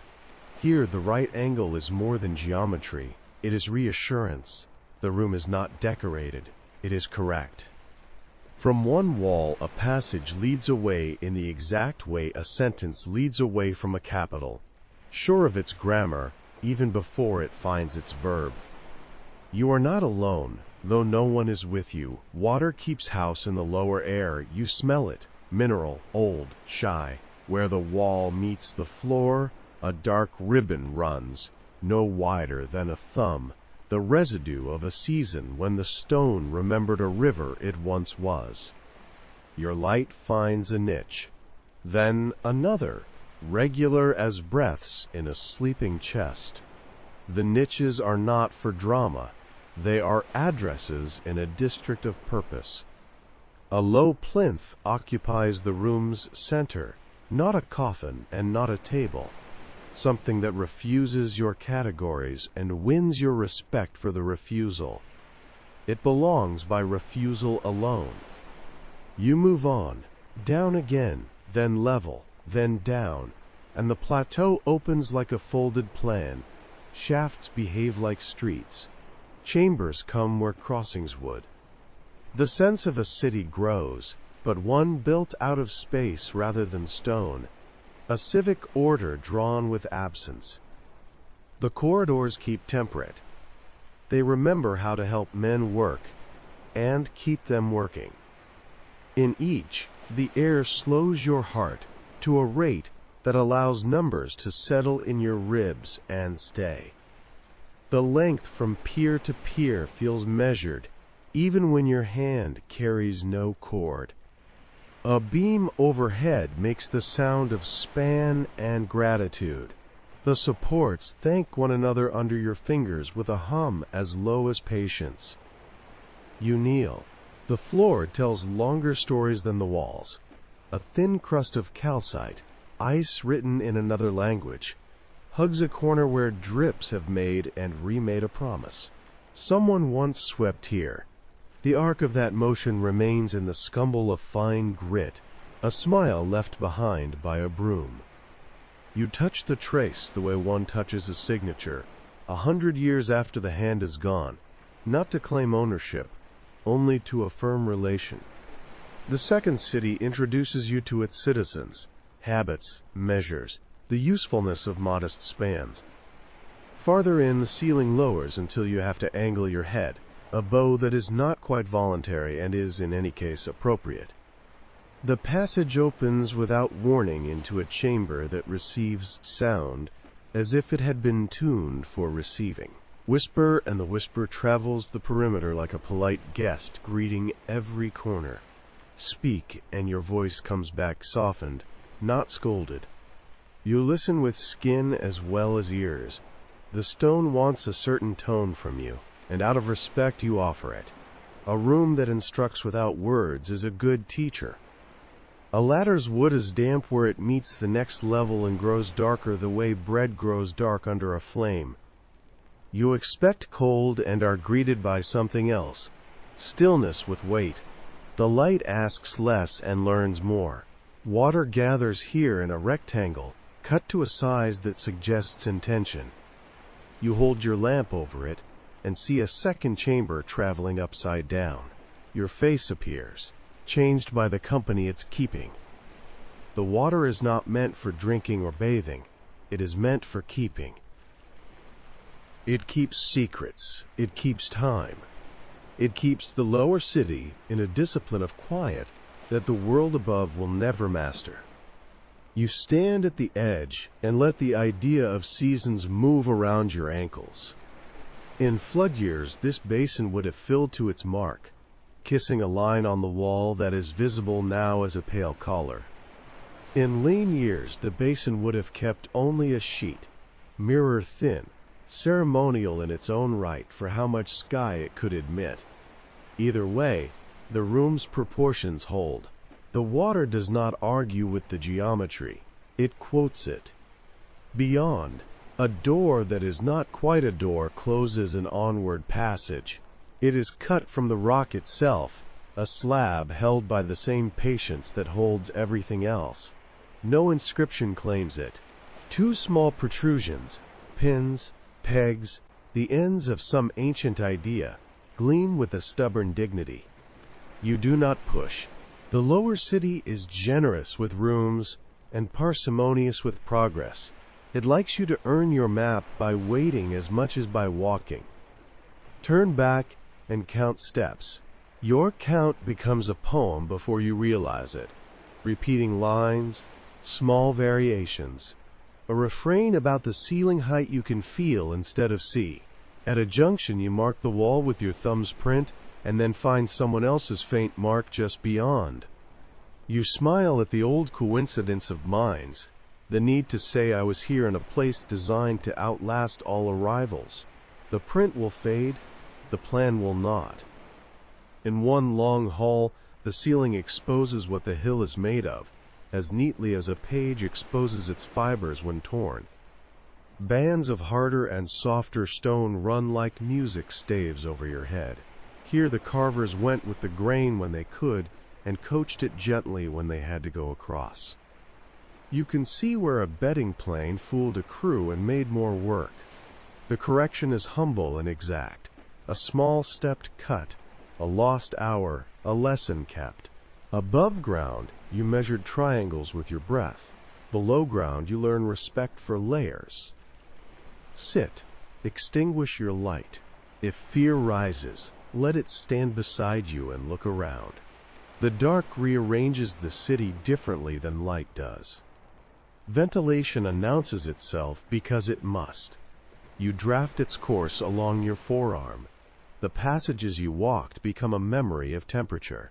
The lower rooms tell you their sizes by the length of the silence after your swallow. You measure the labyrinth without seeing it, and discover that seeing had been a luxury, not a requirement. You relight and climb, because all cities want you to leave them better for having visited, not emptied by your presence. In a chamber halfway back to the world, your lamp finds the ghost footprint of a wooden scaffold long vanished, its imprint recorded in a faint stain, and two shallow pockets where a brace once pressed. You count those too, not as relics, but as proofs of care. Above, a vertical shaft shows the polish of generations of hands and ropes, and within that polish a narrow groove where a line once ran true, plumb teaching stone how to behave. At last, the mouth expands and color happens, the kind of yellow only desert light can manage, both generous and stern. Your lungs forget they were counting water and begin counting heat again. You step back onto sand, which pretends it has been waiting to shift this whole time, as if the second city had not been holding it steady under logic. You carry up with you a plan that has not been drawn, a civic sense that requires no street names. When someone asks later where you went, you will say, down, and their face will perform incomprehension, and you will be content. The Undercity is not a secret because it is hidden. It is a secret because it teaches by refusal. It refuses to be spectacle. It refuses the drama of names. It keeps the ethic of right angle and modest span alive, where light cannot flatter it. Geometry under sand. A humble republic of voids, speaking the same language as the monuments above, only in a softer voice. Back at the edge of the basin you look once more at the pause, the chest, the patient tilt toward dawn. You know now that the gaze is half the story. The other half lives below, in rooms that hold their breath so the gaze can be steady. A city of sun and a city of sleep. Between them, a hill shaped into witness, and beneath it, a labyrinth that keeps witness honest. You begin on your stomach, cheek against cool limestone, eyes at the level of the floor, because the aperture is at the level of the floor. The passage is not a passage for people. It is a breath. Stone's idea of how to speak with the sky without inviting footsteps. Into this breath you send a small creature on wheels, with a lamp for a face and a cable for a tail. Its light is modest and committed. It does not promise revelation. It promises forward. The shaft receives the visitor with the dry courtesy of long-kept things. The walls are polished in a way that suggests care more than display. Tool marks plain to a whisper. Corners trued, and then taught to soften so they will not quarrel with time. The angle is steep enough to make you feel the weight of gravity in your teeth, even though you are not the one climbing. The robot's treads find a friction that would deny you. Its lamp splash moves like a bead of water along a reed. Behind, the coil pays out, a gentle unspooling that measures distance and patience. On the monitor propped against your forearm, the stone advances, one palm span at a time. A grain, a seam, a tiny drift of powder, where centuries of settling have made dust of decisions. The shaft narrows just enough to remind intent to be humble. Tiny creatures, flies made of stray glints, not life, flicker and vanish as the lamp reassigns them to dark. You expect the end to be a collapse, a shrug of rubble announcing that geometry, like everything, eventually tires. Instead, the light finds order. A rectangle interrupts the receding symmetry, a slab so precisely cut, it ennobles the smallness of the lamp. Two copper pins protrude like punctuation. They are not hinges. They are not handles. They are a pair of deliberate dots, as if the stone had written a sentence, and then chosen to stop twice, to be sure. There is a kind of refusal that feels like insult. This is not that. This is a refusal like a closed eye at prayer. The slab does not deny you. It maintains itself. Your breath slows without your consent. Even the robot seems to lean back on its treads in recognition, a pilgrim meeting a threshold that knows its work.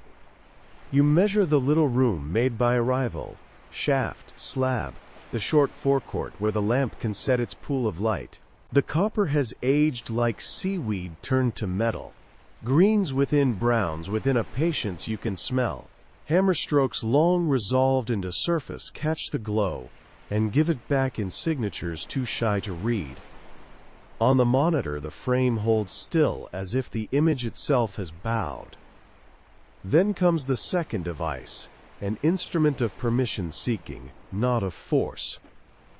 A bit barely wider than a straw turns again, warm filings curling like a new script you are careful not to breathe. The air smells of 10,000 quiet years, being invited into a single minute. Through the small round, you push a thinner light, a flexible eye with manners. The shaft behind you waits the way a congregation waits when a door opens in the back of a sanctuary. The lamp slides through. Stone becomes light, becomes stone again. You have time to think the word empty and then to correct yourself. Emptiness here is a form of content. The cavity is clean and exact, a pause kept between words so the sentence can breathe. The floor is free of the accidents of hurry. The ceiling is the color of reason. Your small eye sweeps and stops because there is nowhere else to go. Directly ahead, not an arm's length from the first, another slab. Another pair of copper pins, twin to the first in dignity and in their refusal to mean anything as simple as pull here. One door, then another. A grammar of not yet. The second rectangle absorbs the lamp's shine and keeps it as if light were a letter addressed to the future. You lie there with a cable across your wrist and consider architecture as a practice of patience. The builders could have left the shafts as shafts, ideas of air and star set into limestone. Instead, they taught the passages to stop, and then to stop again. It is a design without hurry, a double negative of access that produces a positive, protection, not against you who have brought your breath in your care, but against time's usual habits, dust's ambition, animals, curiosity, the accidents of men when men are busy. Someone whispers why, and the question is reasonable and also premature. The doors are doors to a concept, boundary as devotion. The copper pins are not fingers inviting grasp, but the quiet badge of a threshold that knows it is a threshold. If there is a chamber beyond, it refuses spectacle by design. If there is only more stone, stone choosing to be stone for the length of a human memory, then the lesson is stricter and perhaps kinder. Some hollows exist to teach restraint. You rewind the film in your mind and play the approach again. The long incline, the decision to make the last square inch as careful as the first, the choice to adorn denial with metal that will survive to express it. Even the scale is instructive. The monument is enormous. The doors are toy small. Grandeur holds back with a child's latch. The paradox is the point. The largest things are guarded by the gentlest limits. Outside the shaft, the day has its errands, brooms, tickets, a cloud arguing with the sun in a language of shadows. Inside, your small screen shows a stillness that is not passive. You watch until the watching becomes its own work, and the work becomes its own gratitude. There is no code to crack, only a compact to respect. In a world that confuses knowing with opening, here is a place designed to remember that the two are not synonyms. You think of lungs and their doors, epiglottis closing when it should, opening when it must. Breath has its own ethics of refusal. Without it, life drowns in what it cannot help but invite. The shafts are anatomy made of stone. What they keep for later is as important as what they release to now. Copper pins mark the hinge between eras, the way cartilage marks the hinge between swallow and speech. You reverse the robot by inches, as if backing away from an altar. The little wheels obey with a seriousness you cannot help but respect. Cable gathers in a soft coil like a silenced question. At the mouth you lift the machine into your arms and set it down the way one sets a sleeping child, inventing care even though no one has taught you how to cradle a device. Nothing has been revealed in the gaudy sense, and yet your measure of the place has deepened. Thresholds, it turns out, are content. The first door invited you to compose yourself. The second door invited you to keep that composure even after you had earned the right to be impatient. The empty room between taught you that emptiness is sometimes the best container for meaning. You will not forget the triple gift: approach, pause, refusal. Back above, the low rooms of the temple loan you their shade. You sit for a minute with your forearms on your knees and watch dust hang where a beam of light invites it to perform. The dust accepts and then declines, falling out of the roll as gently as it entered. The world is full of small refusals that keep balance. A shadow refuses to be more than the edge asks.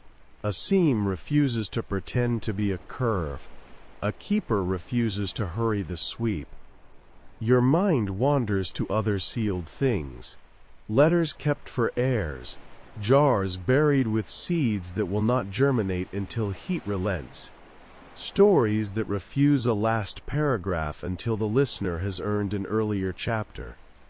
You wonder whether the pins in the stone are less about guarding a what and more about protecting a when. The oldest technology might be scheduling. The most profound message might be timing. The sun slides, unsealing the afternoon. Tourists become a tide, then an eddy, then a thin scattering of silhouettes. You rise, coil the last of the cable, and touch your knuckles to the stone because that is how one thanks a host who has said very little. Behind the wall continues a logic you were allowed to meet, but not to master. One day, there may be a hand with a better question. One day the door may decide it has been patient long enough, or not. Endurance is its own kind of answer. As you walk away, you feel the doors following you in the only way doors can, by remaining exactly where they are. Their refusal is strangely permissive. It lets the rest of the monument speak without being forced to explain. The equinox gaze can keep time. The numbers can hold their ratios. The labyrinth below can practice its silent civics. And at the end of two breathless vents, two small slabs remind everyone that a culture is measured not only by what it builds and opens, but also by what it seals and keeps. Night will come, and with it the cool that makes even limestone thoughtful. In that dark, the copper will remember fire, the pins will keep their small vigil, and the stone will continue to hold the word, "not yet," with a dignity that asks for nothing but your agreement. You give it easily. Some doors are not problems to be solved. They are promises to be kept. You enter the granite the way you enter sleep, slowly, with the body remembering to be quiet before the mind does. The corridor narrows, and then releases, and you step into a room that has already decided what your voice will do. The temperature is its own kind of instruction, a cool that asks your shoulders to lower, a hush that puts a hand on the bell of your chest and invites it to open without making a sound. 4 walls of red-flecked stone hold their breath. The joints are seams of certainty, so tight they read as decisions rather than contacts. Blocks hauled from a river's far country have been asked to assemble as if they were one thing, and they have agreed. Overhead, a ceiling of granite beams turns weight into grammar. Every surface is a kept promise. The empty stone box at the far end waits, with a patience so thorough it feels like a presence. The room is not decorated. It is tuned. You test the air with a hum you would be embarrassed to offer any other space. Low, almost private, the sort of note people try on in shower corners and forget as soon as it leaves them. Here it does not leave you. The room accepts the sound and holds it up to your ear the way a mother steadies a child's first steps. You feel the answer before you hear it, under the breastbone, along the fact of your ribs, inside the hinge at the back of your jaw. The granite replies not with echo, which is a trick of cliff and canyon, but with sustain. Tone becomes weather. You lengthen the note as if rolling a thread between finger and thumb. Something in the walls recognizes the length and corrects it, just a little, nudging you down a breath, asking for a pitch that belongs to the stone more than it belongs to you. When you find it, the air in the room stands differently. A pressure that had been nowhere becomes everywhere. It is not loud, it is dense. The hum passes through your shirt collar, through the small hollows above your collarbones, and writes itself along the cords of your neck. The floor receives it like rain on a drum. You move half a step to the left, and the note loosens. Half a step to the right, and it thickens as if you had walked into a column of invisible wood. You are discovering furniture made of sound, nodes and corridors arranged by a geometry with no edges. If you stop humming for a breath, the room keeps the tone a heartbeat longer than physics would allow anywhere else you have stood. It is as if the chamber has its own will to continue, a bowl of sound that refuses to spill until it has shown you the curve of its lip. With the enthusiasm of a child mapping a house by running, you walk different lines and offer different vowels. A short U will do, or a long O. The chamber likes the round ones, the ones that keep the mouth soft and the throat free. You tune yourself to it by untensing. A higher tone skates along the granite and vanishes politely. A lower one gathers substance as if the stone were kneading it, adding weight until the hum carries a shape you could rest your hand on. You begin to find pockets where the sound pulls itself into stillness, little eddies of quiet within the larger river. Step forward the width of your foot, and the hum reappears, a friendly animal brushing your side. You lay your palm flat to the wall and hum again. The stone is not vibrating in the way cheap things vibrate. It is holding tone the way a cello holds tone, alive without complaining, sympathetic without wobble. Your fingertips receive micro-thunders. The skin on your forearm registers an argument between silence and sound that ends in a chord. The hair along your wrist learns to listen. You think of quartz, the sand caught in granite's teeth, the tiny crystals married to the stone's strength, and you imagine them tightening their shoulders and then relaxing in cadence with your breath. You do not need a textbook word for what they do. You only need to feel that they are doing it. The box in the corner is part of the lesson. People have climbed into it with permission and hummed, and the world has narrowed to a chamber within a chamber, sound inside sound. You choose the gentler courtesy. You lean over the edge and let a fingertip tap its rim. The note that comes back is not surprised. It has always been there, waiting in the grain for a chance to show itself. You hum to match it, and the two tones braid like smoke. For one indulgent measure, your body is an instrument someone else has left in the room for you to play. You are more resonator than musician and more apprentice than either. Angles reveal themselves as ethics. The chamber accepts a hum that is honest about its length. Anything forced, anything performed, falls away. You cannot show off here. The room has been built to reward patience, breath, and attention. The sound you bring is returned to you shaved of hurry. You discover that sustaining a note is less about lungs and more about refusing to tighten. The walls have spent thousands of years practicing refusal. They teach by example. Your mind, eager to be useful, begins to count. You listen for a ratio hiding in the way high harmonics bloom a width above the fundamental, in the way a second note wants to sit beside the first without quarrel. You think of the old friends you met above, proportions that belong to spirals and squares, and you reach for their cousins in air. 2 and 3, 5 and 8, not digits carved anywhere, but relations you can feel in the way sound decides to share space with itself. You are tempted to make a system of it. The room suggests you wait. Its arguments are made of sensation long before they are made of notes on a line. You lie down on the floor and let the hum be a ceiling, then a bed. In this attitude, you understand the beams above you as strings under tension, their mass turned into patience by spacing chosen with care. You can almost hear the calculus of their distances, though calculus is the wrong century's word for it. The right word is listening. The builders listened to what the stone wanted to be, and arranged burdens so that they would feel like jobs rather than punishments. The reward is this: a ceiling that does not groan, a wall that does not sulk, a room that hums back when you ask politely.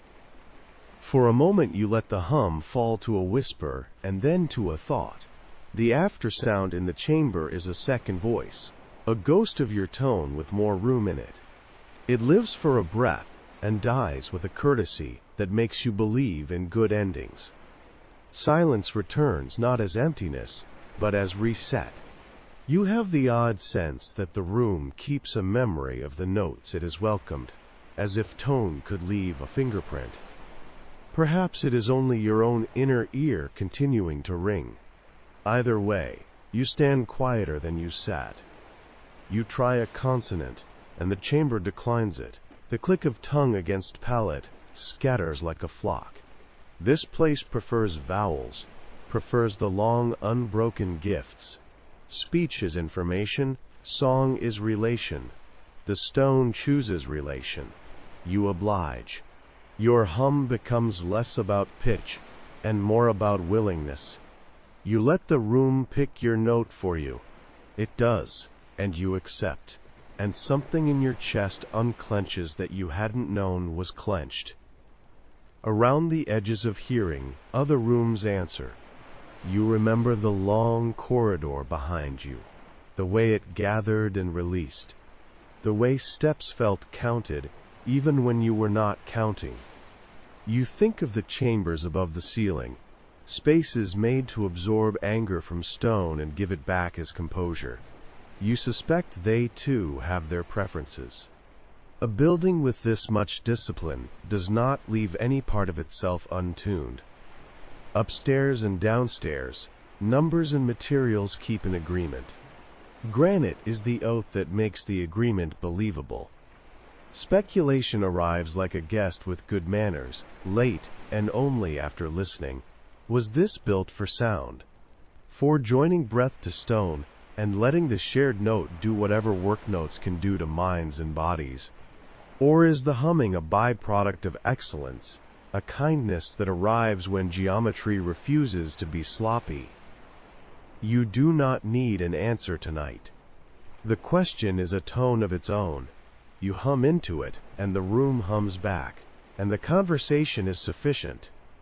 When you finally stand and gather your feet under you, the chamber lets you go the way an instrument lets a last vibration spend itself, without complaint, without clutching. The corridors outside seem narrower in the wake of such spacious quiet. When your hand touches limestone again, the softer stone feels suddenly like cloth after glass. You are surprised to discover you miss the pressure of the sound along your bones. The hum has become a measure you did not know you were carrying. Back in open air, light seems louder than it did. The world resumes its angles of shouting and shine. You keep a portion of the chamber under your sternum anyway. A small, low, polite note that waits there, ready to be matched if ever you find a room worthy of it. A person can live a long time on a tone like that. A monument can live longer. Somewhere behind you, granite continues to hold its breath the way good listeners do, without impatience, without agenda, ready to answer when asked with care. If you place your palm on your own chest in the sun and hum, you will feel a softer echo, not the stones, but the lesson. Tune before you speak. Sustain what deserves sustaining. Let silence be the final sound. The land can keep a tide without water. In the high plateaus of southeastern Anatolia, where hills roll like the backs of sleeping animals, and the nearest surf is a rumor that takes weeks to reach you, rings rise from the soil and ask the sky to be precise. Göbekli Tepe hums with its T-pillars, broad-shouldered monoliths wearing belts and animal bands, set in circles that never needed a shoreline to learn rhythm. The pillars face one another like elders in council. Between them, the sky threads its old appointments. Winter's low fire, summer's long stride, the steady procession that turns year into curriculum. If the sea teaches navigation by horizon, these stones teach it by shadow. They arrive too early, the way certain answers arrive before the class is formed. Before pottery, before domesticated grain could be counted in bushels, hands were shaping limestone into letters the sun could read. The arguments about alignments are lively and necessary. Foxes and boars may be constellations, or may be only foxes and boars. But step into the ring at dawn, and the debate drops into the background hum where it belongs. You feel the enclosure's focus, the way its geometry sets rails under light, the way the season can be verified by where a narrow blade of day slides along a carved edge. Stone does not require consensus to keep time. Across the hills, Karahan Tepe and the other siblings in the Tas-Tepeler family repeat the lesson with variations. A forest of columns rising from bedrock, a trench whose line seems to have practiced hosting sunlight with intention. The carvings are blunt and honest. Serpents, aurochs, human features that seem to swim in the stone. Here, too, the sky has been invited to speak in straight lines and curves. These sites are inland harbors without water, where the cargo is return, equinox returning to notch, solstice returning to shoulder, the old stars returning, ever so slightly misplaced, to remind everyone that even permanence drifts. Go north and east until the grass thins and the wind takes over the job of explaining the world. On the steppe, circles and sightlines repeat the habit. Arkham windmills a settlement into two rings of wall and ditch, gates asking for sunrise and sunset to announce themselves with more than weather. Some read its plan as a calendar in timber and clay. Others see a sturdy geometry that any careful builder would choose. Either way, the place behaves like an instrument. Stand where the main street opens and the day names itself. Stand again 6 months later, and the answer has moved, but not enough to surprise you.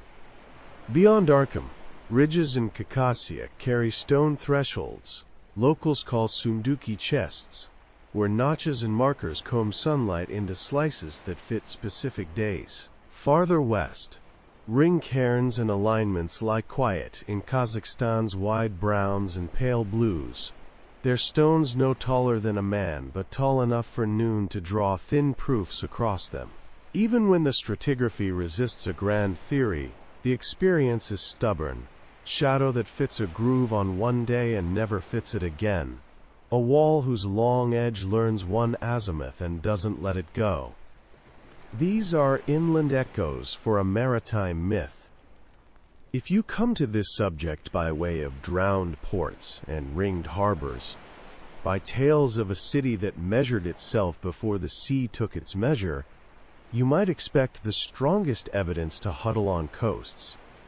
Yet the strongest habit is everywhere people needed the year to behave. Rings, ratios, and alignments are not exclusive to sailors. They are the literacy of any community that must plant, gather, mend, and speak with the sky about when. A harbor teaches you to watch the horizon. A field teaches you to watch the shadow. The knowledge rhymes. It's tempting to promote every circle into a parliament of astronomers and every T-pillar into a star priest, but the better reading stays kindly, function braided with awe. A ring can be a calendar and a congregation without contradiction. A notch can be a promise to the next generation. Stand here when the cold is deepest, watch where the light chooses to walk, and also a doorway for story to pass through. These places carry an old economy, not of grain or bronze, but of attention. You pay in patience. You withdraw certainty about when to begin again. Notice what is missing and what remains. There are no inscriptions telling you where to look. There are no long texts explaining the algorithm. There is only geometry, persistent and plain, asking you to stand still long enough for your eyes to learn what your ancestors already trusted. The pillars keep their faces blank and their shoulders square. The rings keep their distances. The sky, even here, especially here, keeps its appointments. Far from surf, the land finds a way to talk like water. It cycles, it reflects, it returns. In Anatolia's uplands and the steppes' open hush, stones hold a clock you can touch. If a maritime civilization once encoded its confidence in harbors and concentric canals, the inland answer is simpler and harder to lose. Bring the horizon to you. Raise it in limestone, frame it with trenches, burn it into the memory of the ground, then wait and let the day write its name where you can read it without ink. When the water comes up and takes the fields, you keep a small field in your pocket. Seeds go first into the kit, wrapped against salt the way a letter is sealed against weather. Waxed skins, gourds stoppered with resin, baskets lined with clay and a little hope. Grain kept dry is a promise you can plant anywhere. Beans carried in a child's fist are a country that fits in a hand. People learn to pack the taste of home as carefully as tools. A twist of onion sets, pulses sorted by color and sound, handfuls of millet like starlight you can pour. On a long crossing, the bag rests high, away from spray, opened only under a dry cloth. Even the breath that counts the seeds is careful, warm but not wet. When the tide forgets your old furrows, you carry new furrows folded tight, little moons awaiting soil. For steering, you inherit songs. A star knows where you are. A song knows how to keep it. The navigator sings the order of risings and settings. East by south rises first, then the one shaped like a small net, then the bright shoulder that tells you you're on time. Verses fix angular distances the way knots fix rope. When the cluster leaves the masthead, turn a hand's width. When the red one clears the low cloud, keep the swell on your right hip. The melody remembers even when exhaustion doesn't. Swell speaks too, a long language under the boat. One train from the trades, another from storm far away, crossing like two thoughts you can balance between. In cloud you steer by the sea's handwriting. In moonless dark you steer by a song's. At dawn you check both against the horizon and hum the chorus again. Boats are grammar-made wood. If you have trees, you bend them into rules. Planks sewn edge to edge with fiber that swells tight when it kisses water. Ribs lashed so the hull can flex with swells and forgive mistakes.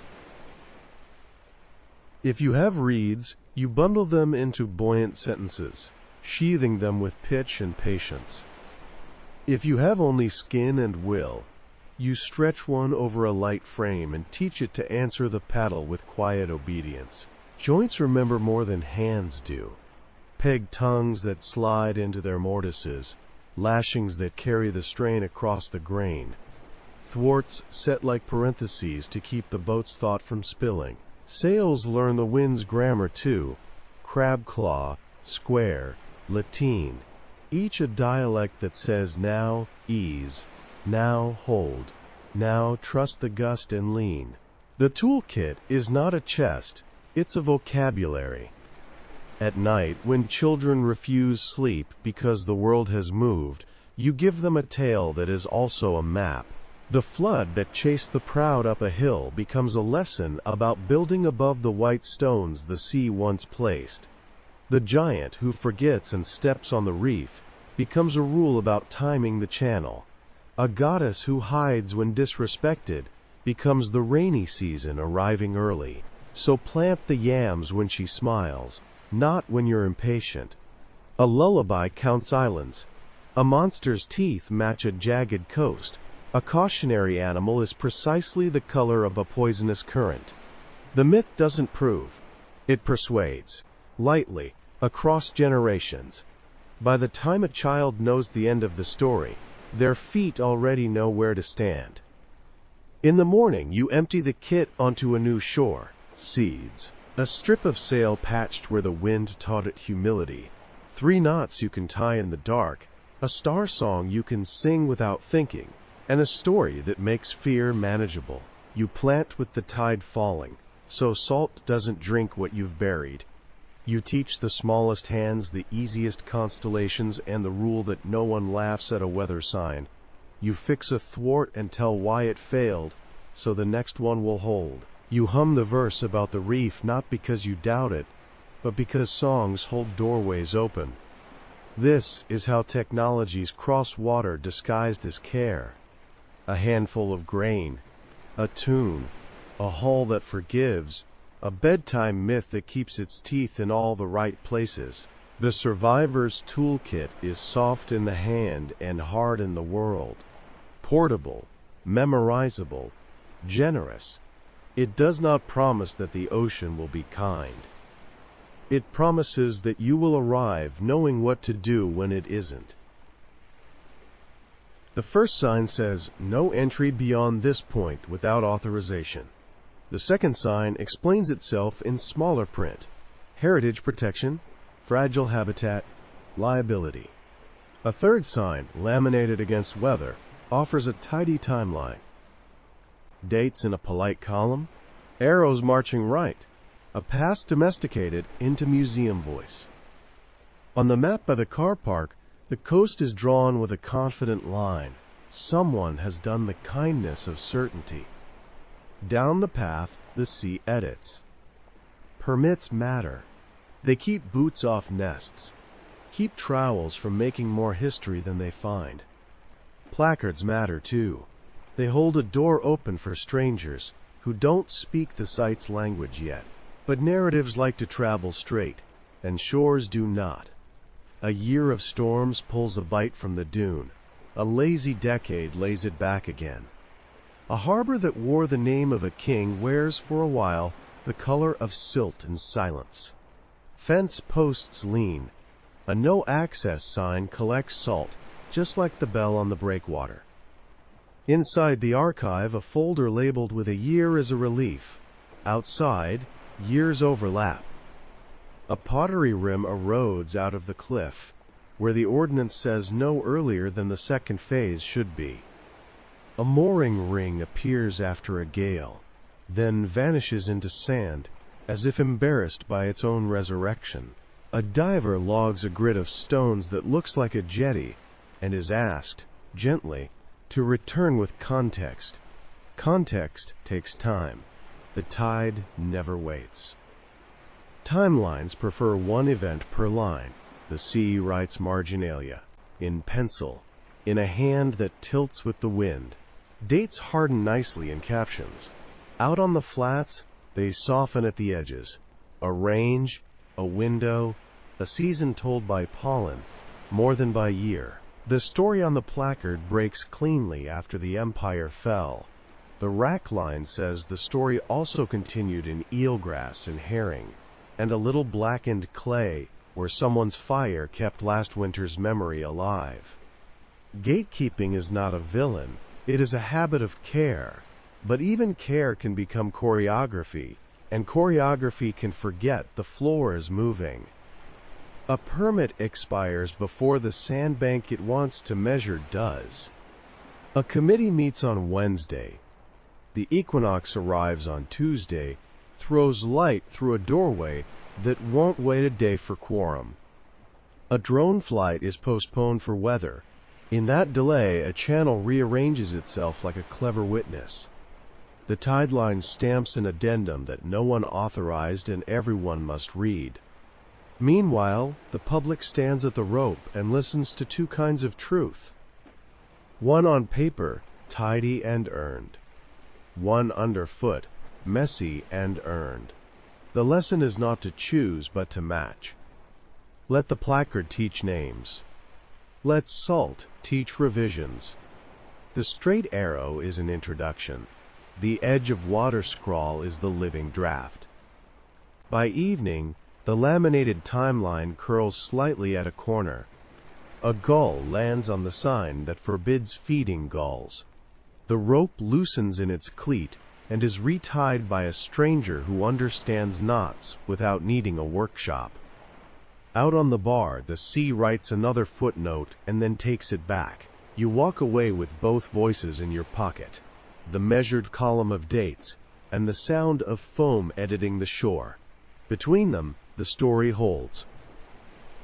Maybe the island was never one island. Maybe the name we inherited is what grief does when it tidies, gathers wreckage from different storms, and ties it into a raft sturdy enough to carry forward. A braid is stronger than a strand. A story stronger than any harbor stone. If Atlantis was many, you can start anywhere and feel the others tug gently at your sleeve. Begin where rings meet salt. Somewhere, a city learned to think in circles. Embankments stepping water inward. Canals turning trade into geometry. Quays arranged like a clock that could count cargo and season at once. That plan lives in drawings and dreams, but pieces of it lie under real surf. Pavlopetri's low platforms breathing beneath the chop. Thonis-Heracleion's drowned avenues where granite gods panic no more. Atlit-Yam's ring stooping over a spring that still remembers how to rise sweet through brine. Each is a syllable. Together they sound like a language that prefers curves to corners when it negotiates with tide. Go east to a volcano that unstitched a world. On Thera the caldera opened like a fist unclenching, ash flying farther than any oath, walls at Akrotiri holding their breath mid-painting. A fleet did not come home. Markets thinned. Routes that had felt as certain as sunrise learned doubt overnight, sank in a day and a night. Later mouths would say, and this time it would be true enough to haunt. The lesson travels. Maritime memory keeps a ledger of sudden endings, and it files them under one convenient, durable name. South, a delta that feeds on silt, teaches patience. The Nile grows land, even as the Mediterranean steals it back. Ports creep, falter, slide under. Bureaucrats stamp dates on textile, while the ground under their feet rehearses its slow vanishing act. When temples lean into water, priests become restorers, not founders. What is ancient is guarded, not claimed. Later, when divers find door grooves and bollards, the narrative remembers this feeling and folds it into the braid. Old things tended, not born anew. North, a country drowns by centimeters. Doggerland's marsh smoke becomes a tide mark. Hearths convert into memory, because a wave made the argument too well to ignore. The catastrophe here is long and courteous until the day it isn't. The long version and the sudden version both belong in the same basket. Oral history is good at this kind of packing. It learns to say always and also once, and to mean them simultaneously. Inland, the stones keep their sky appointments. Circles and T-pillars stand far from surf, and still speak fluent season. If somewhere a ringed capital kept law by the rhythm of water, here rings keep time by light. The rhyme is clear enough that a child could carry it. Measure by what returns. When you move, pack that rule with your seeds and your star songs. A people walking away from salt can still bring a harbor's calendar in the form of a notch that fits equinox, a corridor that fills with sunrise once a year and then forgives the dark. Ritual becomes the luggage of continuity. Across the braid, technology travels as story. Boatcraft explained as a myth about a helpful whale. Reefs mapped by a dragon's teeth. Constellations recited in lullabies whose chorus doubles as a bearing. You can imagine a coastwise federation of places that never signed a treaty but shared a habit. They cached the essential in ratios and routes, in the thickness of a plank, and the count of a blink on a headland's fire. Lose the walls, and you still have the method. Lose the addresses, and you still have the mail. Plato receives the bundle late. He calls the raft an island, because islands are excellent for carrying meaning. He needs a mirror for Athens, a foil for order and hubris. But he also preserves a cadence older than his politics, rings, harbors, law, flood, forgetting. Solon's priests become a relay. The tale crosses mouths, like a torch that knows it is safer in motion than at rest. The name condenses like dew. Atlantis is easier to say than a list of ports, earthquakes, rites, and tools. It is a drawer that stays shut until you need everything inside it at once. If Atlantis was many, the search changes shape. You stop demanding one stone that fits all keys. You look instead for recurring grammar, concentric planning when water is in charge, inland calendars when sky is the only stable banker, trade that teaches far coasts to rhyme, losses that retell themselves as warnings with teeth. A braid is verified not by a single strand, but by the way the tension holds across them. Tug Santorini and Pavlopetri answers. Pull a delta city and a marshland between continents nods in acknowledgement. Ask a pillar what time it is, and a harbor somewhere, drowned or not, keeps count with you. Lost did the assembling. It took wide, diverse local brilliance, and, through salt, ash, silt, and the long patience of forgetting, compressed it into a name that could survive travel. Atlantis, in that reading, is not a destination. It's a survival strategy disguised as a legend. A way to remember that water is a negotiator, not a villain, that geometry is a language that crosses borders, that the sea level writes margins on our stories as surely as we write captions on its maps. So let the one become many again. Let the name relax back into its strands. Visit each shore and each stone by its own light. Then hear how they harmonize when night folds the edges together. If Atlantis was many, the good news is that we have been digging it up all along. Harbors, houses, calendars, songs, each emergence a small repair to a story that is less about a place that vanished than about a habit that endured. Close your eyes and hold the braid. It will hold you back. The tide keeps impeccable hours. You can set your day by the slow lift of weed on the pilings, by the neat, deliberate wetting of the last dry stone on the slip, by the bell that nods at the channel mouth and says the same small word at the same small intervals. No speech, only schedule, a faith that does not require belief, only the willingness to notice. Fishing floats knock softly against their lines. The gulls' trade shifts without ceremony. On the far headland a light completes its count and begins again, patient, indifferent, exact. You stand where land loosens into water and feel the coast add you to its arithmetic. Foam writes your boots into the ledger and then crosses the entry out, cleanly. Out beyond the bar, swell moves like thought, long, considered, returning to points it has made before, because there is comfort in returning. It says nothing and tells everything. what the wind has been doing 2 horizons away, how the moon has decided to lean tonight, which stones sleep shallow and which promise depth.